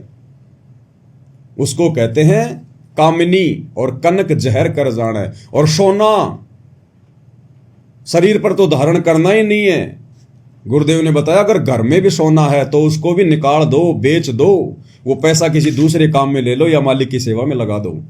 सोना तो हमने घर में भी नहीं रखना, क्योंकि सोने में काल का निवास है। ईमान बड़ाई पैदा करेगा। दिखावे के लिए तो लोग इतने महंगे महंगे सोने चांदी के जेवरात वगैरह लेते हैं, और वो कौन सा दूध देता है बताओ? सिर्फ दिखावे के लिए। तो ये दिखावा तो परमात्मा से सैकड़ों कोस दूर करता है भगत को। तो परमेश्वर कहते हैं ये दो वस्तुएं भक्ति मार्ग में जहर के समान है। कामिनी कनक जहर कर जाने, वो शहर अमरपुर जावे, वही भगतात्मा शतलोक का दरवाजा देख सकती है जो इन दोनों से दूर होगी। स्त्री से दूर होने की बात नहीं कही गुरुदेव ने, लेकिन बुराइयों से, बकवादों से दूर होने की बात कही है कि वो बकवाद अब नहीं चलेगी। वो शारीरिक संबंध, वो विषय वासना का खेल, वो गंदा कर्म अब इस भक्ति मार्ग में नहीं चलेगा। अगर तुझे ज्ञान समझ में आ गया तो कामनी कनक जहर कर जाने, वो शहर अगमपुर जावे, जब कोई राम भगत गति पावे हो जी। आगे क्या कह रहे हैं गुरुदेव? भाई जो पतिव्रता पति से राती, आन पुरुष ना भावे। जो पतिव्रता पति से राती, आन पुरुष ना भावे। बस पिहर में सुरत पिरत में, न्यों कोई ध्यान लगावे। जब कोई राम भगत गति पावे हो जी। जब कोई राम भगत गति पावे हो जी। भाई जो पतिव्रता पति से राती, और आन पुरुष ना भाव है। जैसे एक पतिव्रता स्त्री, औरत, केवल वो अपने पति से ही रति क्रिया करती है। राती यानी रति क्रिया, शारीरिक संबंध। जो पतिव्रता पति से राती, आन पुरुष ना भाव है। गैर पुरुष, गैर मर्द, चाहे कोई कितना ही सुंदर हो, कितना ही धनी हो, कितना ही पहलवान हो, चाहे कोई सोने का बना के क्यों ना खड़ा कर दिया जाए, कहते जो पतिव्रता स्त्री होती है, बहन बेटी होती है, वो उसकी तरफ उस पति वाले भाव से आंख उठाकर भी नहीं देखती, आंख उठाकर भी, तब वो अपने पति को प्यारी लगती है। तो इसी प्रकार इस सतभक्ति मार्ग में आने के बाद सबसे पहले तो हमें हमारा जो पति है, जो परमेश्वर है, इष्ट है, वो समझ में आना चाहिए। और जब समझ में आ गया कि हमारा गुरु ही स्वयं कबीर भगवान है, सो छल छिद्र करके आप और हम तक ये ज्ञान पहुंचा रहा है, काल के साथ आंख मिचोली खेलते हुए आज यहां पर लीला कर रहे हैं, तो उसके बाद हमने अपने गुरु के अलावा इष्ट रूप में किसी को भी जगह नहीं देनी है, सौपन में भी नहीं। चाहे कोई कितना सुंदर हो, कितना ही कुछ भी हो, कितना ही लोभ दे या प्रलोभन दे, कुछ भी करे, एकमात्र सतगुरु रामपाल जी परमेश्वर जी के अलावा शौपन में भी हमने किसी और का बखान नहीं करना, और की महिमा नहीं करनी, और का गुणगान नहीं करना। अब ये पतिव्रता वाला भाव भी केवल साध संगतियों में ही शुरू है। सतलोक आश्रमों से जुड़े हुए 90% भाई बहन अभी पतिव्रता पद पर नहीं हैं। उन्हें तो परिभाषा का नहीं पता कि पतिव्रता पद क्या होता है। वे अपने गुरु को अपना इष्ट नहीं मानते, अपना पति परमेश्वर नहीं मानते। आज भी वे अपना पति, अपना भगवान, अपना कबीर, उस दाढ़ी मूंछ वाली कागज की समझे जाने वाली कबीर जी की नकली फोटो को मान रहे हैं। और हर साल जून के महीने में उसका प्रकट दिवस मनाते हैं।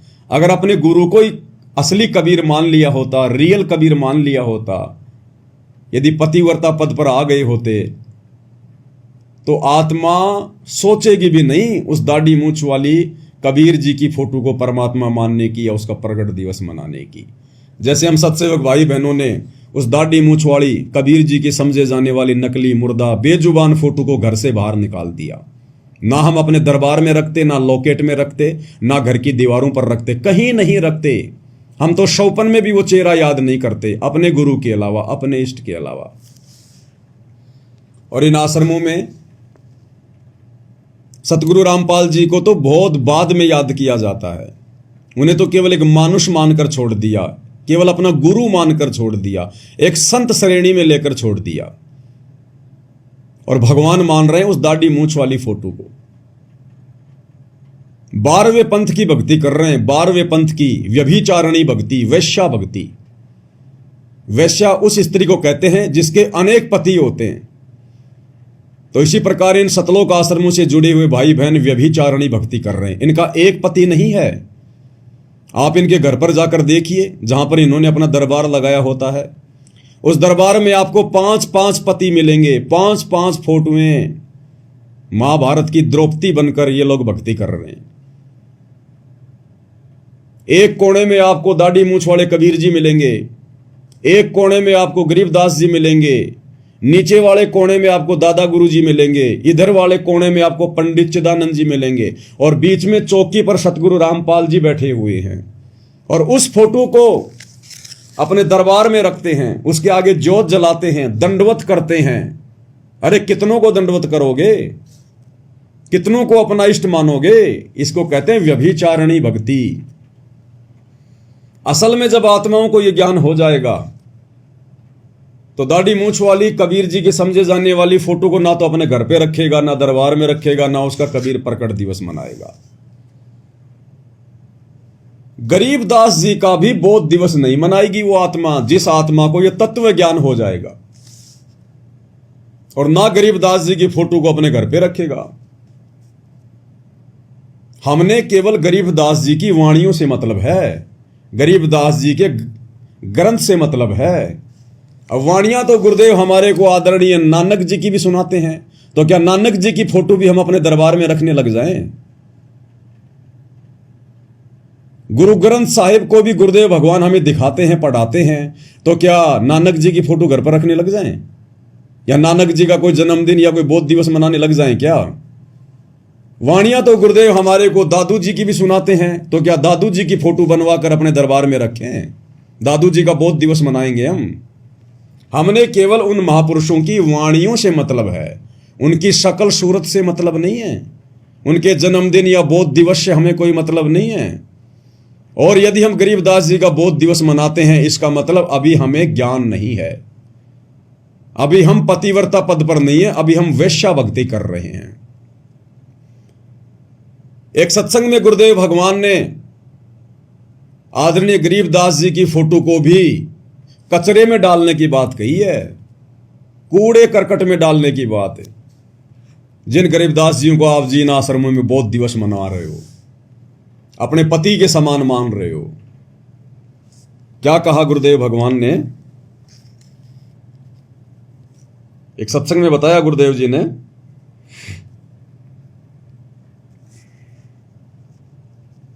छोटा सा सत्संग है।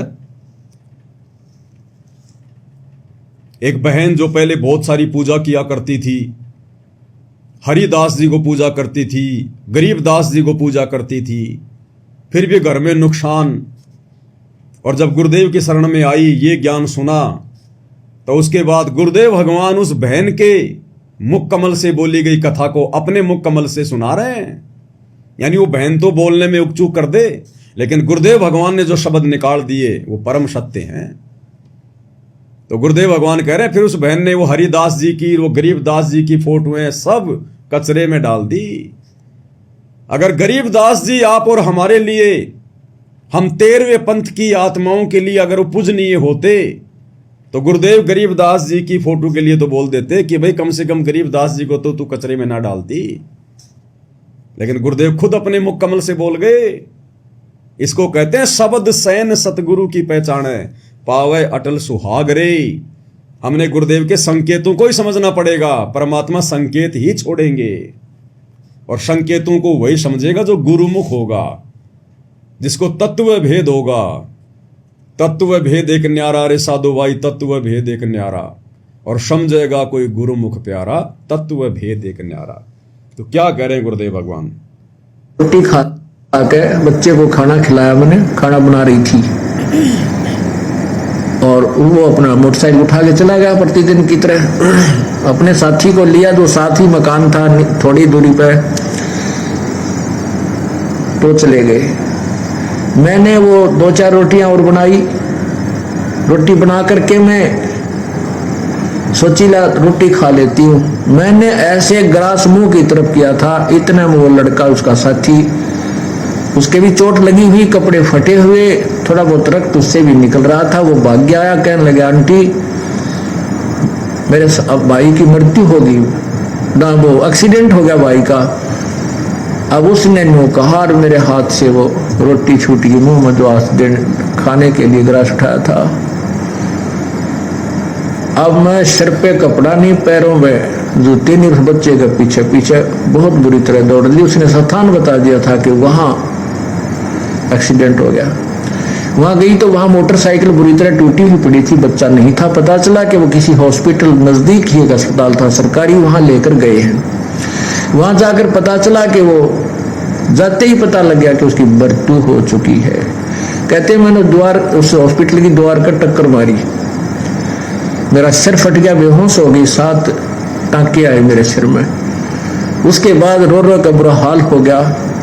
और जितनी भी पूजाएं मैं किया करती थी, ठा के मैंने कुर्डिया पे फेंक दियो, देवताओं की मूर्ति मारती, और वो पितरों की जितनी भी पूजाएं मैं करती थी, क्योंकि मैं ढेर सारी पूजाएं करती थी। मैंने कोई स्थान नहीं छोड़ा, जिसने भी जो बता दिया कि वहां भी जाइए, वहां भी जाइए, सारे सब पूजाएं मैं करती थी, देवी देवताओं की, ब्रह्मा विष्णु जी की, शिव जी की, हनुमान जी की, संतोषी माता की, शेरावाली माता की, बाबा श्याम जी की, यानी जो भी, हरिदास जी की, गरीबदास जी की, यानी जहां भी जिसने मुझे नियर, हरिदास जी की, गरीबदास जी की, हनुमान जी की, सबकी फोटोएं उतार के उसने कहां डाल दी? कचरे में डाल दी, डस्टबिन में डाल दी। अगर गरीबदास जी आप और हमारे लिए यदि पूजनीय होते, यदि गरीबदास जी की पूजा करनी होती, उनकी फोटो दरबार में रखनी होती, यदि उनका बोध दिवस मनाना होता, तो गुरुदेव भगवान यहां ये संकेत ना करते। गरीबदास जी की, हरिदास जी की, सबकी फोटो उसने कहा डाली? कचरे में। तो बताओ भाई और बहनों, आप और हम क्या पूज रहे हैं फिर वर्तमान में? फिर आप और हम किस गरीबदास जी का बोध दिवस मना रहे हैं? क्यों मना रहे हैं? जब तक ज्ञान नहीं, इसलिए मना रहे हैं। ये सत्संगों में परमात्मा ने सारे भेद दे रखे, सारे भेद। खुल के नहीं कहेगा परमात्मा कि बस एक मेरी पूजा करो, बाकी सबको छोड़ दो। और वाणी में कह दिया कि एक के सादे सब सदे, सब सादे सब जाए, और माली सींचे मूल को फले फूले अगाए। और स्पष्ट कर दिया, गुरु समान नहीं दाता रे जग में, गुरु समान नहीं दाता। अब इससे ज्यादा और क्या कहेंगे? हम जानवर नहीं है जो खुल के बताएंगे, नाक में नाथ डाल के समझाएंगे। ये तत्व ज्ञान इसीलिए दिया है और मनुष्य जन्म इसीलिए दिया है ताकि हम संकेतों को समझ जाएं। तो क्या कह रहे हैं गुरुदेव? हरिदास और गरीबदास जी की फोटो भी उस बहन ने कहां डाली? कचरे में। इसी प्रकार वो दाढ़ी मूछ वाली, वो कबीर जी की समझे जाने वाली नकली फोटो, इन सब का स्थान कहां है? वो कचरा। दास ने आज से 2-3 साल पहले कहा था, जब हिसार जेल से ये पूज्य गुरुदेव भगवान के नाम से ऑडियो वीडियो आनी शुरू हुई थी, तो दास ने कहा था कि इन वीडियो पर कुत्ते पेशाब करते हैं, कुत्ते। तो एक भाई था जयपुर का, बड़ा आग बबूला हो गया, जैसे सारा ज्ञान उसी को समझ में आ गया हो, और उस बात को लेके वो 10-20 सत्सेवकों को तोड़ के ले गए अपने साथ मैनेजमेंट में कि ये तो गुरु जी की फोटो के ऊपर कहता कि कुत्ते मूतते हैं। अरे भैया, कलयुग की पिछली पीढ़ी है, एआई का जमाना है। दास 1-2 दिन में वीडियो बना के समझाएगा किस प्रकार से वर्तमान में हिसार जेल से ये जितने भी जो फर्जी आदेश आ रहे हैं, ये सब गुरु जी के एआई वीडियो बनाए जा रहे हैं। AI आवाज आ रही है, कोई सत्यता नहीं है। बचाव का एक ही तरीका है, केवल गुरुदेव के ज्ञान को आधार बनाकर भक्ति की जाए। इन ऑडियो वीडियो के चक्कर में नहीं गुरुजी लाइव आ रहे हैं, जेल से लाइव आ रहे हैं, नहीं आ रहे हैं। हमारे लिए वर्तमान में कोई औचित्य नहीं है सिवाय उनके सत्संगों के अलावा। तो गरीबदास जी की फोटो को गुरुजी कह रहे हैं कचरे में, और ये बात यदि मैं बोल देता तो पता नहीं क्या फिर ये लोग बवाल उठा देते। लेकिन यहां तुम्हारा बाप सतगुरु रामपाल जी भगवान साथ साथ में प्रमाण देते हैं।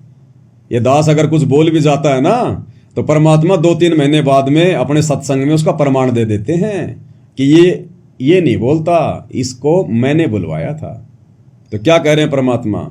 हरिदास जी की, गरीबदास जी की, सबकी फोटोओं को कचरे में डालने की बात कर रहे हैं। मरती और वो पितरां की जितने भी पूजाएं मैं करती थी, क्योंकि मैं ढेर सारी पूजाएं करती थी, मैंने कोई स्थान नहीं छोड़ा। जिसने भी जो बता दिया कि वहां भी जाइए, वहां भी जाइए, सारे सब पूजाएं मैं करती थी। देवी देवताओं की, ब्रह्मा विष्णु जी की, शिव जी की, हनुमान जी की, संतोषी माता की, शेराणी माता की, बाबा श्याम जी की, यानी जो भी हरिदास जी की, गरीबदास जी की, यानी जहां भी जिसने मुझे नियर बाई बताया मैं उड़े जाया करती कि हे भगवान मेरे बच्चे की लंबी आयु देना। परमात्मा कहते हैं कि जो खावे ताको, जो बख्शक ताको विश्वासा, और जो रक्षक उसते ये फिरे उदासा। जो इनको खाता है, जो भक्षक है, उसको तो ये भगवान मान रहे हैं काल को तो, और जो रक्षक है कबीर परमात्मा, उस तो उदास फिरते हैं, कहते ना तू भगवान नहीं है। तो सुन लिया भाई और बहनों, पूज्य गुरुदेव भगवान के मुख कमल से दास अपनी तरफ से कुछ नहीं बोलता है, या जो भी परमात्मा बुलवाते हैं अपनी सत्य प्रेरणा के आधार से बुलवाते हैं, और समय आने पर परमात्मा फिर उसका प्रमाण भी देते हैं। अब कई जो नए नए भगत भाई बहन होते हैं इस ज्ञान को इतना समझ नहीं पाते। जो लोग ज्यादा शाणे हैं, चतुर हैं, उनको भ्रमित कर देते हैं। वो कहते हैं फिर गुरुजी क्यों पूजा करते थे दाढ़ी मूंछ वाले कबीर जी को? गुरुजी क्यों उसका प्रगट दिवस मनाते थे? गुरुजी भी तो गरीबदास जी का बोध दिवस मनाते थे आश्रम में। भाई आप और हम गुरुजी नहीं हैं, वो काम गुरुजी किया करते थे। आप और हम जीव हैं। इस 21 ब्रह्मांड के जो कर्म है आप और हमारे ऊपर लागू हैं, गुरु के ऊपर लागू नहीं है। परमेश्वर अपनी वाणी में कहते हैं शिष्य पूजे गुरु आपना, कि जो शिष्य होता ना उसने केवल अपने गुरु की ही पूजा करनी चाहिए। शिष्य पूजे गुरु आपना और गुरु पूजे सब साध। और जो गुरु होता है वो सबकी पूजा करेगा। गरीबदास जी को भी पूजेगा, कबीर जी को भी पूजेगा, मुनिंद्र को भी पूजेगा, अपने गुरु को भी पूजेगा, सबको पूजेगा। तो कहते हैं शिष्य पूजे गुरु अपना। शिष्य का धर्म केवल यही है, अपने गुरु की पूजा करे और किसी के ना करे। और गुरु पूजे सब साध, क्योंकि गुरु ने तो आपको भक्ति समझानी है, आपको भक्ति मार्ग पर लगाना है। गुरु के ऊपर कोई काल का नियम, कोई कर्म लागू नहीं है। वो केवल नियमों में रहने की भूमिका करता है। तो उसने तो हमारे को सभी महापुरुषों की वाणियां समझानी है, ज्ञान समझाना है। गुरु तो सबका ही जो है वो पूजा पाठ करेगा, जो मर्जी करेगा। लेकिन भगत के लिए क्या आदेश है? शिष्य पूजे गुरु अपना और गुरु पूजे सब साध। कहे कबीर उन दोनों का मता बड़ा अगाध। कहते हैं उस गुरु के पूजने में और शिष्य के पूजने में, उन दोनों के बीच में बड़ा अंतर है, बड़ा भेद है, बड़े नियम है, बड़ी मर्यादा है। तो गुरु किसको पूज रहा है, गुरु क्या कर रहा है, वो हमारे लिए मायने नहीं रखता। हमने गुरु की जो करनी है उसको देख के नहीं चलना। गुरु की जो कथनी है, गुरु ने जो कथ दी अपने सत्संगों के माध्यम से, हमने उसको आधार बना के चलना है, उसको भक्ति करनी है। तो गुरु ने कह दिया सब साधे कि भाई मालिक की जो वाणी है कि एक के साधे सब सदे और सब साधे सब जाए और माली सींचे मूल को फले फुले गाए। तो हमने केवल एकमात्र अपने गुरुदेव की ही पूजा करनी है, उन्हीं को साधना है। उनकी साधना में, उनकी पूजा में सबकी पूजा आ गई। अगर हम पेड़ की, अगर हम जड़ की पूजा करेंगे, जड़ में अगर हम खाद डालेंगे, पानी डालेंगे, तो वो खुराक पूरे पेड़ को जाएगी। हमने अलग से टहनियों को खाद देने की जरूरत नहीं है, और जो टहनियों को खाद देगा लोग उसको मूर्ख कहेंगे। हमने उनकी पत्तियों में खाद डालने की जरूरत नहीं, पानी डालने की जरूरत नहीं है। अगर कोई डालता है तो उसको लोग मूर्ख कहेंगे। उस पेड़ की जड़ में ही हमने पानी डालना होगा, खाद डालनी होगी, और कहीं नहीं। तो इसी प्रकार यदि हमने भक्ति पर सफल होना है, मोक्ष प्राप्त करना है, तो एकमात्र जो भक्ति की जड़ है, जो भक्ति का मूल है, सतगुरु, हमने केवल उन्हीं की पूजा करनी है, उन्हीं की सेवा करनी है। अन्य ना गरीबदास जी की, ना दाढ़ी मूछ वाले कबीर जी की, ना हमारे दादा गुरु जी के, ना पंडित जो है चिदानंद जी के, ना किसी और की। उन महापुरुषों की वाणियां यदि हमारे लिए उपयोगी हैं, भक्ति में सहयोगी हैं, तो हमने उनकी वाणियों का सहारा लेना है, उनकी फोटोओं का सहारा नहीं लेना। उनके जन्मदिन और उनके वो प्रकट दिवस और उनके वो बोध दिवस नहीं मनाने हमने, अन्यथा फेल हो जाएंगे फिर भक्ति मार्ग पर। तो परमेश्वर कहते हैं, जो पतिव्रता पति से राती, आन पुरुष ना भावै। हमने भी उसी पतिव्रता स्त्री की तरह भक्ति मार्ग पर पतिव्रता आत्मा का रोल निभाना है। अपने गुरु के अलावा हमने शौपन में भी किसी और अन्य देवी या महापुरुष या साधु संत की तरफ आंख उठा के भी नहीं देखना। एक बात बताइए, जब हम भाई बहन नाम उपदेश लेते हैं, तो आजकल तो पता नहीं ये आश्रम वाले नियम बताते हैं कि नहीं बताते हैं, लेकिन जब हमने सतलोक आश्रम बरवाड़ा से नाम उपदेश लिया था, और वैसे भी जब हम डीवीडी से नाम उपदेश जब हम लेते हैं, तो गुरुदेव भगवान उसमें बताते हैं कि बच्चों, अब आपने घर पर जाकर केवल अपने परमात्मा की फोटो दरबार में रखनी है। उस दरबार में अन्य किसी भी साधु संत महात्मा की फोटो नहीं रखनी। बोलते कि नहीं बोलते गुरुजी कि आपने दरबार में अब अन्य किसी देवी देवता या साधु संत महात्मा की फोटो नहीं रखनी है। तो गरीबदास जी कौन है? अन्य साधु संत हैं, अन्य महात्मा हैं। वो 12वें पंथ के गुरु थे। अब 12वें पंथ के गुरु की फोटो हम अपने गुरु जी के बराबर में क्यों रखें? हमारे गुरु जी तो 13वें पंथ के गुरु हैं ना, हम 12वें पंथ के पंथी, हम तो 13वें पंथ के पंथी हैं। जब हमारा गुरु ही अलग है तो हम उनकी फोटो क्यों रखें? तो गुरुदेव ने तो स्पष्ट कर दिया, संकेत कर दिया कि बच्चों, दरबार में अन्य किसी भी देवी देवता और साधु संत महात्मा की फोटो नहीं रखनी। तो गरीबदास जी संती तो थे 12वें पंथ के, हमारे दादा गुरु जी संती तो थे, पंडित चिदानंद जी संती तो थे, कबीर जी की दाढ़ी मूछ वाली फोटो वो नकली फोटो, वो भी एक संत के रूप में थे, संत की भूमिका में थे, हम क्यों रखें? वर्तमान में जो महापुरुष आया हुआ है, जो हमारे गुरु हैं, जो हमें हर प्रकार से भक्ति दे रहे हैं, मर्यादाओं का पाठ पढ़ा रहे हैं, हमारे 100 काम कर रहे हैं, तो हमने तो उनके गुणगान गाने पड़ेंगे ना, उनकी महिमा करनी पड़ेगी, उनकी भक्ति करनी पड़ेगी, उनकी पूजा करनी पड़ेगी, उन्हीं को प्रथम महत्व देना पड़ेगा। अगर हमने जरा भी किसी और का बोध दिवस मना लिया, जन्मदिन मना लिया, कोई प्रकट दिवस मना लिया अपने गुरुदेव के अलावा, तो जिस प्रकार वो व्यक्ति जिसकी पत्नी उसके अलावा किसी और से भी संपर्क करती है या हंसी मजाक भी अगर करती है, और अगर वो देख लेगा तो वो उसको अपने दिल से उतार देता, दिल से। तो भाई, अगर सतगुरु के दिल से उतरना है तो पूजो सबको, 2 4 5 10 आसपास के गांव के साधु संत महात्माओं की फोटो भी रख लो। और अगर गुरु को प्रसन्न करना है, मोक्ष प्राप्त करना है, तो भाई केवल अपना गुरु और दूसरा कोई नहीं। तो मालिक कहते हैं, जो पतिव्रता पति से राती, आन पुरुष ना भावै, और बसे पीहर में सुरत प्रीत में न्यू कोई ध्यान लगावे। और उसके बाद चिंतन भी केवल अपने प्रीतम का, केवल अपने गुरुदेव का, अपने भगवान का। वो बहन बेटी जिसकी शादी होती है, फिर जब वो वापस अपने पीहर आती है तो रहती अपने माता पिता के पास है, काम धंधा भी करती है, लेकिन उसकी सुरती पल पल अपने पति में रहती है, अपने ससुराल में रहती है। वहीं पर मेरा पति क्या कर रहा होगा, कैसे खा रहा होगा, कैसे रह रहा होगा, वो चिंतन मनन हमेशा अपने पति का ही करती रहती है मनी मन में। तो इसी प्रकार हमने पतिव्रता पद पर तो आना ही आना है, हमने अन्य किसी का चिंतन मनन भी नहीं करना। अब इन आश्रमों में जब गरीबदास जी का बोध दिवस मनाते हैं तो किसका चिंतन मनन करते हो भाई?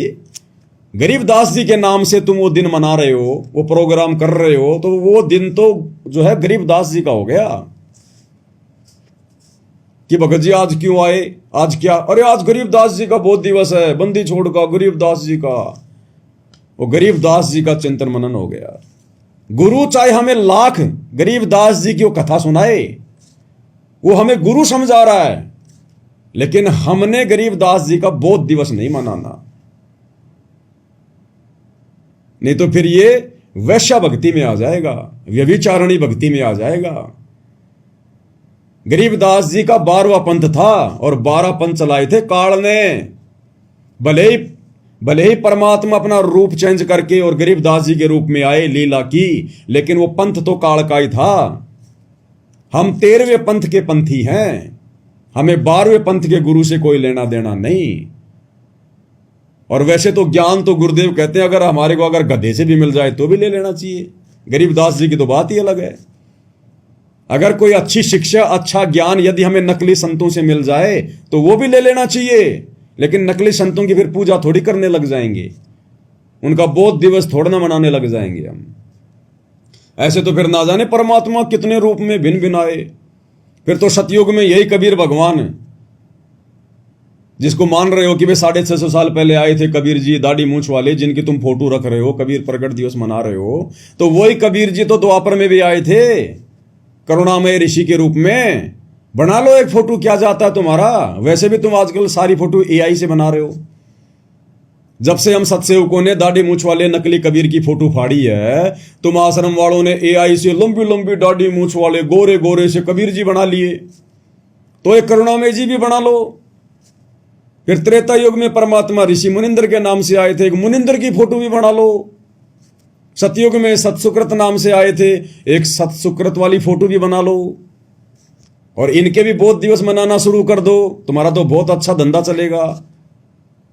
तुम्हारे तो तीन जो है पाठ और बढ़ जाएंगे 3-3 दिन के, कि भाई फला फला दिन को और ऋषि करुणामय जी का प्रकट दिवस है, फिर ऋषि सुसकृत जी का प्रकट दिवस है, मुनिंदर जी का प्रकट दिवस है। अरे तुम लोगों ने मुनिंदर जी के नाम से मुनिंदर धर्मार्थ ट्रस्ट तो बना ही लिया, अरे उनका प्रकट दिवस भी मनाने लग जाओ। और उससे भी जी ना भरे तो मुनिंदर जी का निर्वाण दिवस, सतसुकृत जी का निर्वाण दिवस, करुणामय जी का निर्वाण दिवस, वो भी मनाने लग जाओ। तो ये व्यभिचारणी भक्ति है, वैश्या भक्ति है, इससे गुरु प्रसन्न नहीं होगा।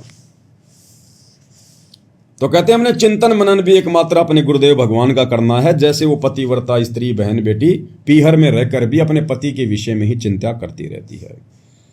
बसे पीहर में सुरत पिरत में न्यू कोई ध्यान लगावे, जब कोई राम भगत गति पावे।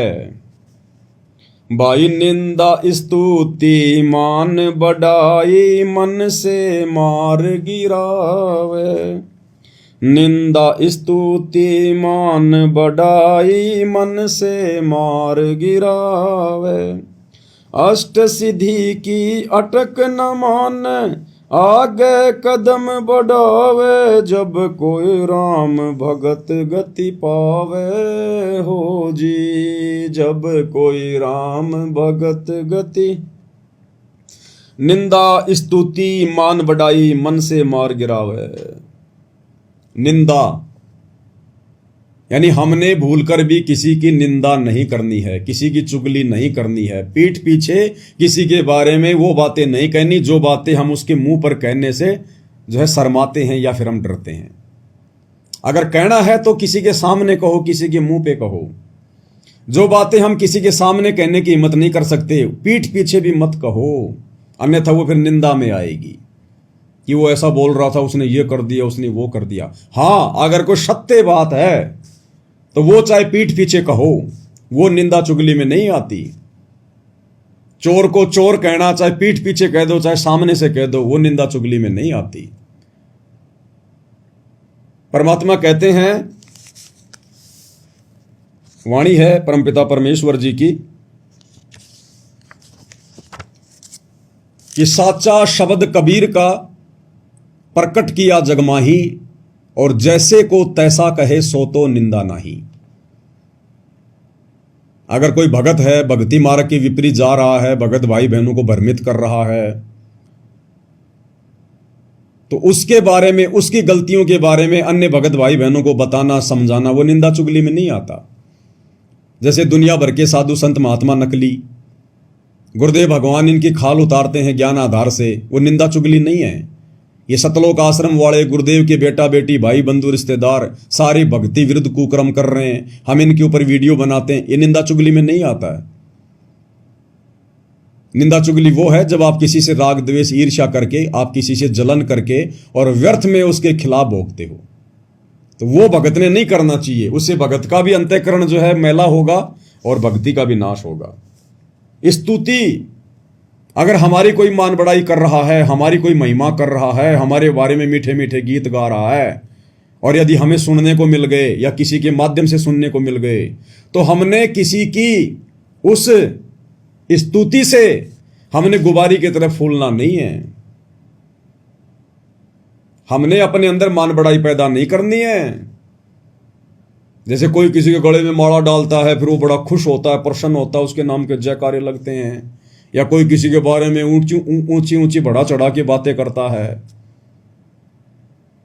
तो इसी प्रकार हमारी चाहे कोई कितनी ही बड़ाई क्यों ना करे, अगर हमने कोई अच्छा काम किया है, उसकी भी अगर हमारी कोई बड़ाई कर रहा है, तो भी हमने उस बड़ाई को अपने ऊपर नहीं लेना कि नहीं, जो भी कुछ कर रहे हैं मेरे गुरुदेव भगवान कर रहे हैं, आज उनकी रजा से ही सब कुछ हो पा रहा है, मेरी 2 कोटि के जीव की क्या औकात है। तो अगर हमारी कोई स्तुति कर रहा है, कोई महिमा कर रहा है, हमें कोई इज्जत दे रहा है, तो हमने गुबारी की तरफ फूलना नहीं है कि मेरी कोई औकात नहीं। अगर मैंने ये अच्छा काम किया है तो मेरे गुरुदेव भगवान के आशीर्वाद से, उनका ज्ञान लेने के बाद किया है, तो सारा का सारा जो क्रेडिट है, जो श्रेय है, मेरे पूज्य गुरुदेव जी को जाता है। तो हमने किसी के द्वारा की गई जो स्तुति है उससे भी हमने प्रसन्न नहीं होना है। निंदा स्तुति मान बढ़ाई, मान बढ़ाई, हमने मान बढ़ाई में नहीं आना बिल्कुल भी, अहंकार में नहीं आना बिल्कुल भी, हमने ऊपर मुंह करके नहीं चलना, अपने अंदर अहंकार भाव पैदा नहीं करना। 2 कोटि के जीव हैं, हमारी औकात क्या है गुरुदेव ने सृष्टि रचना सुनाकर बता दी। तो हमने अपनी औकात में रहना है। मन से मार गिरावे, यानी हमने इनके निकट भी नहीं जाना है। कोई हमारे बारे में चाहे अच्छे गीत गाए, चाहे कोई बुरे गीत गाए, वो अच्छे बुरे गाने वाला जाने, हमने तो सहज भाव में, आधीन भाव में, दास भाव में रहना है। अष्ट सिद्धि की अटक न माने, आगे कदम बढ़ावे। अष्ट सिद्धि और 9 निधि। अष्ट सिद्धि यानी चाहे कितनी कोई सिद्धियां, चाहे हमारे अंदर चाहे कोई वचन सिद्धि, कोई शब्द सिद्धि क्यों ना आ जाए, पहली बात तो हमने उनका प्रयोग हमने करना ही नहीं है। हमने तो जो मर्यादा गुरुदेव ने बता दी, जो नियम बता दिए, उस आधार से अपनी भक्ति करनी है। हमने बिल्कुल भी ना कोई इच्छा करनी है, चाहे परमात्मा हमारे ऊपर कितना ही धन क्यों ना बरसा दे, हमने कोई अहंकार भाव में नहीं आना है।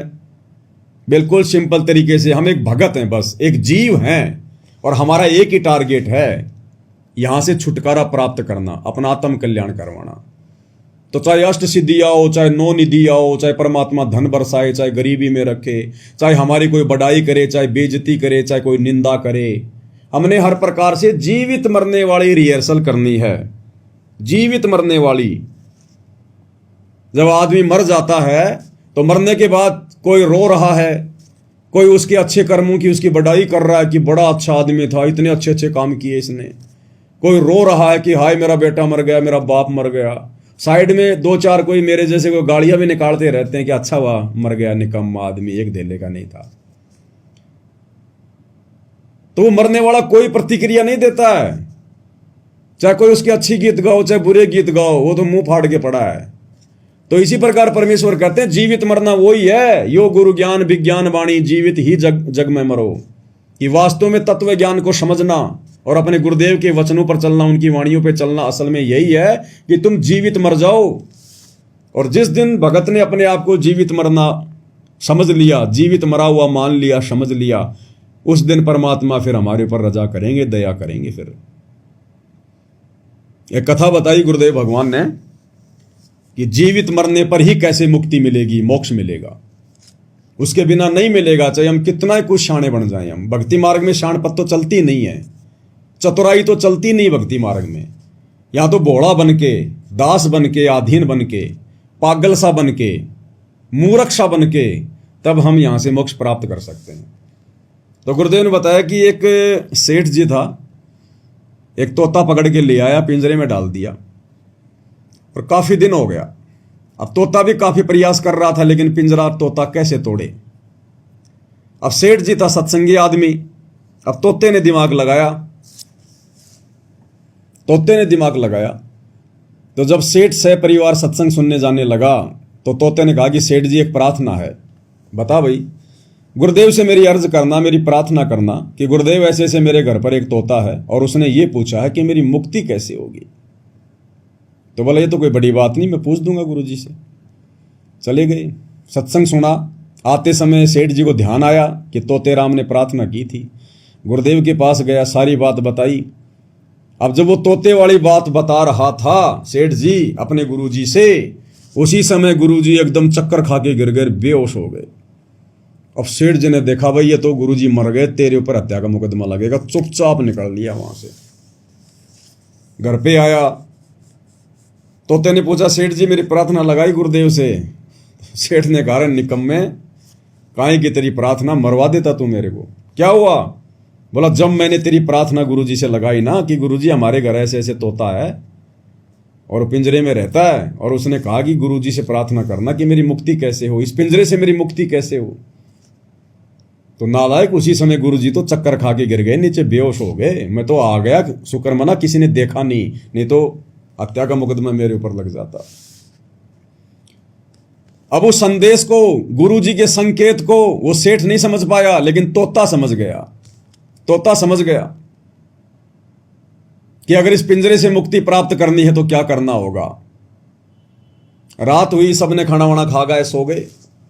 सुबह सेठ जी उठे, गए उस कमरे में तो देखा कि तोता तो पिंजरे में गर्दन डाल के नीचे पड़ा हुआ है।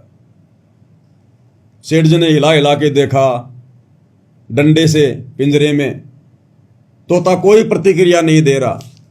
सेठ जी ने ताली वाली बजाई, तोता कोई प्रतिक्रिया नहीं दे रहा। तो सेठ जी ने सोचा कि हिला रहा हूं, हिल नहीं रहा, ताली बजा रहा हूं, कुछ प्रतिक्रिया नहीं दे रहा, मर गया। और वैसे भी आजकल सेठ जी ने सोचा कि आजकल ये पक्षियों के अंदर रोग आ रहा है, कहीं ऐसा ना हो कि घर में और बैक्टीरिया फैल जाएं। जल्दी से उसने वो पिंजरा खोला और तोते को बाहर निकाला। और जैसे ही पिंजरा खोल के तोते को बाहर निकाला, तोताराम फर से उड़ गया, क्योंकि तोते ने गुरु का संकेत समझ लिया कि बेटा अगर तुझे उस पिंजरे से मुक्ति प्राप्त करनी है, इस काल के 21 ब्रह्मांड रूपी पिंजरे से अगर तूने मुक्ति प्राप्त करनी है, तो बेटा तूने जीवित मरना पड़ेगा। और वो तोता जीवित मरने की एक्टिंग करने लगा। तो उसके मालिक ने देख लिया कि ये तो मर गया, अब मेरे किसी काम का नहीं है, कोई बीमारी फैलाएगा, उसको पिंजरे से बाहर कर दिया। तो इसी प्रकार जब हम जीवित मर जाएंगे, संसार से उल्टा हट जाएंगे, ना कोई नाचना, ना गाना, ना बजाना, ना कोई ब्याह शादी, ना कोई डीजे, ना भात, ना छूचक, ना लेन, ना देन, ना ब्याह शादियों में कोई आडंबर, ना कोई राजनीति, ना कोई पाखंड, ना कोई समाज के साथ में यारी दोस्ती रिश्तेदारी, सादा खाना, सादा रहना, ना कोई चटपटा आहार करना, ना मन में कोई इच्छा, कोई डिमांड, ना कोई कार कोठी की इच्छा, ना कोई बड़ी नौकरी की इच्छा, ना बच्चों को MBBS बनाने की इच्छा, ना ऊंची ऊंची कॉलेजों में कोई पढ़ाने की इच्छा, ना कोई फार्म हाउस लेने की, ना कोई जमीन लेने की, ना कोई प्लॉट खरीदने की, ना कोई बिल्डिंग पे कोई बिल्डिंग बनाने की कोई इच्छा नहीं कि जो राख्यूं तो ही रहूं, जो देवो सो खाऊं, और खाने जाद खरीद हूं गुलाम तुम्हारा। जब इस भाव में आ जाएंगे हम, जीवित ही मरने की रिहर्सल में आ जाएंगे, तो भला फिर हम इस काल के किस काम के। भाई हमारे सूक्ष्म शरीर में फिर काल के लिए खुराक तैयार होगी नहीं। खुराक तैयार जब होगी जब हम संसार वाले सारे काम करेंगे, चटपटा खाएंगे, बाहर का खाएंगे, विषय वासनाओं में हम पड़े रहेंगे। हम काल के मतलब के तब हैं जब हम यहां पर सारे उल्टे काम करेंगे, तभी तो हमारे सूक्ष्म शरीर में वासना जमा होगी। और जब हम जीवित ही मर गए, अपने गुरुजी के वचन पर रुक गए, काल के लिए सूक्ष्म शरीर में कोई वासना जमा हो ही नहीं रही, कोई खाना खुराक जमा हो ही नहीं रही, तो काल फिर क्या करेगा? काल छोड़ देगा कि ये मेरे काम का नहीं है, ये मर गया, बेकार आदमी है। और उस बेकार को ही फिर गुरु पकड़ेगा कि अब ये मेरे काम का है। जिसको काल ने बेकार समझ के छोड़ दिया वो सतगुरु के मतलब का होता है। काल को चाहिए विकारी और सतगुरु को चाहिए निर्विकारी। तो काल हमें कब छोड़ेगा? जब हम निर्विकारी हो जाएंगे। तो काल हमारे को निर्विकारी समझकर कि मेरे को तो विकारी अंश चाहिए, मैं क्या करूंगा, इसका किसी काम का नहीं। अरे जिस मक्का के सारे दाने निकाल दिए गए हो उस मक्का को कोई सेकता है क्या? उस मक्का को कोई आग में कोई पकाता है क्या? तो जब हम जीवित मर जाएंगे, सारे विकार हमारे समाप्त हो जाएंगे, तो काल हमें तपतशिला पर भून कर क्या निकालेगा? फिर वो हंस परमात्मा के काम आता है। निर्विकारी हंस फिर परमात्मा के काम आता है। विकारी काम आता है काल के और निर्विकारी परमात्मा के। फिर परमात्मा ले जाएगा उसको। फिर तो इस प्रकार हमने इस प्रकार से यहां देखो, बार बार गुरु जी हमें यही तो संकेत कर रहे हैं कि बच्चों मत देखो संसार को, संसार की तरफ देखना बंद कर दो, अपने परमात्मा के चरणों से चिपट जाओ। तो क्या संकेत है ये कि जीवित मर लो। ये बकवादे करते तो असंख्य जन्म हो गए, तुमने क्या प्राप्त किया तुम्हें याद भी नहीं है। तो कितनी बार राजा बन लिया पूरे देश का, है? जहां तू हाथ रख दे वही जमीन वो तेरी हो जाती थी। आज तू 100 गज के प्लाट के लिए मारामारी करता फिर रहा है। तो गुरुदेव ज्ञान देकर यही तो समझाते हैं कि जीवित मर ले रे मनवा। तो गुरुदेव कह रहे निंदा स्तुति मान बढ़ाई मन से मार गिरावे, अष्ट सिद्धि की अटक न माने आगे कदम बढ़ावे। जब कोई राम भगत गति पावे हो जी। आशा नदी उलट के डाट आडा बांध लगावे। आशा नदी उलट के डाट आडा बांध लगावे। भव जल खार समुद्र में फिर बहुर न खोड़ मिलावे। जब कोई राम भगत गति पावे हो जी। जब कोई राम भगत गति पावे हो जी। आशा नदी उलट के डाटे, ये मन में उठने वाली इच्छाएं आशाएं, ये कर लूं वो कर लूं, बेटा पढ़ा दूं, नौकरी लगा लूं, कोठी बना लूं, एक प्लॉट ले लूं, ये तरह तरह की जो मन में उठने वाली इच्छाएं, परमात्मा कहते हैं इनको रोके, उलट के डाटे, परमात्मा के ज्ञान आधार से इन पे रोक लगावे और आडा बांध लगावे। इस तत्व ज्ञान का आडा बांध लगावे। जैसे नदी के बीच में बांध बना दिया जाता है तो पानी वहीं रुक जाता है। तो परमात्मा कहते हैं जो मन की इच्छाएं, जो आशाएं हैं, जो ये तृष्णाएं हैं, इस तत्व ज्ञान से बांध लगा ले। बांध यानी मोटी दीवार लगा दे कि नहीं अपने किसी काम की नहीं। यहां पर ये काल का सुख झूठा, यहां का लोक झूठा, ये नश्वर, कब मर जाए कोई भरोसा नहीं, असंख्य जन्म हो गए यहां। तो गुरुदेव के ज्ञान को आधार बनाकर हमने मन में उठने वाली उन इच्छाओं का दमन करना है। आशा नदी उलट के डाटे आडा बांध लगावे और भवजल खार समुद्र में फिर बहुर ना खोड़ मिलावे। जब हम इतने दृढ़ हो जाएंगे, इस प्रकार से ज्ञान को आधार बनाकर अपने मन को रोक लेंगे, तो परमात्मा कहते हैं फिर इस भवजल में, भवजल खार, इस खारे समुद्र में फिर वापस हमारे को नहीं आना पड़ेगा। जन्म और मरण का चक्कर हमारा समाप्त हो जाएगा। बहुर ना खोड़ मिलावे, खोड़ यानी बार बार हमारे को फिर ये जन्म धारण नहीं करने पड़ेंगे। यहाँ पर फिर हम सतलोक चले जाएंगे, फिर इस बहुजल में, इस खारे समुद्र में गोते नहीं मारेंगे। गगन महल गोविंद गुमानी पलक माही पहुँचावे। गगन महल गोविंद गुमानी पलक माही पहुँचावे। नितानंद माटी का मंदिर नूर तेज हो जावे। जब कोई राम भगत गति पावे हो जी। अब यहाँ पर जो नितानंद जी हैं वो अपने गुरुदेव की, गुमानी दास जी की महिमा कर रहे हैं। और वैसे देखा जाए तो भाई और बहनों, ना तो महिमा के योग्य नितानंद जी हैं, ना उनके गुरु गुमानी दास जी हैं। क्योंकि जो गुमानी दास जी थे वे केवल विष्णु तक के ही उपासक थे और नितानंद जी भी केवल उनकी भक्ति करके, उनके दिशा निर्देश अनुसार मर्यादा में रहकर केवल स्वर्ग तक ही गए हैं। तो नितानंद जी अपने गुरुदेव की महिमा कर रहे हैं कि गगन महल गोविंद गुमानी पलक माही पहुंचावे। कि मेरे गुरुदेव एक पलक में मुझे उस अमरलोक में बैठा देंगे, अमरलोक में पहुंचा देंगे, इतने समर्थ हैं। और नित्यानंद माटी का मंदिर नूर तेज हो जावे और सदा सदा के लिए मैं अमर हो जाऊंगा, फिर मुझे नूरी शरीर मिलेगा वहां पर। तो ना तो नित्यानंद जी को मिला वो नूरी शरीर, ना वो अमर पद को प्राप्त हुए, ना उनका गुरु हुआ।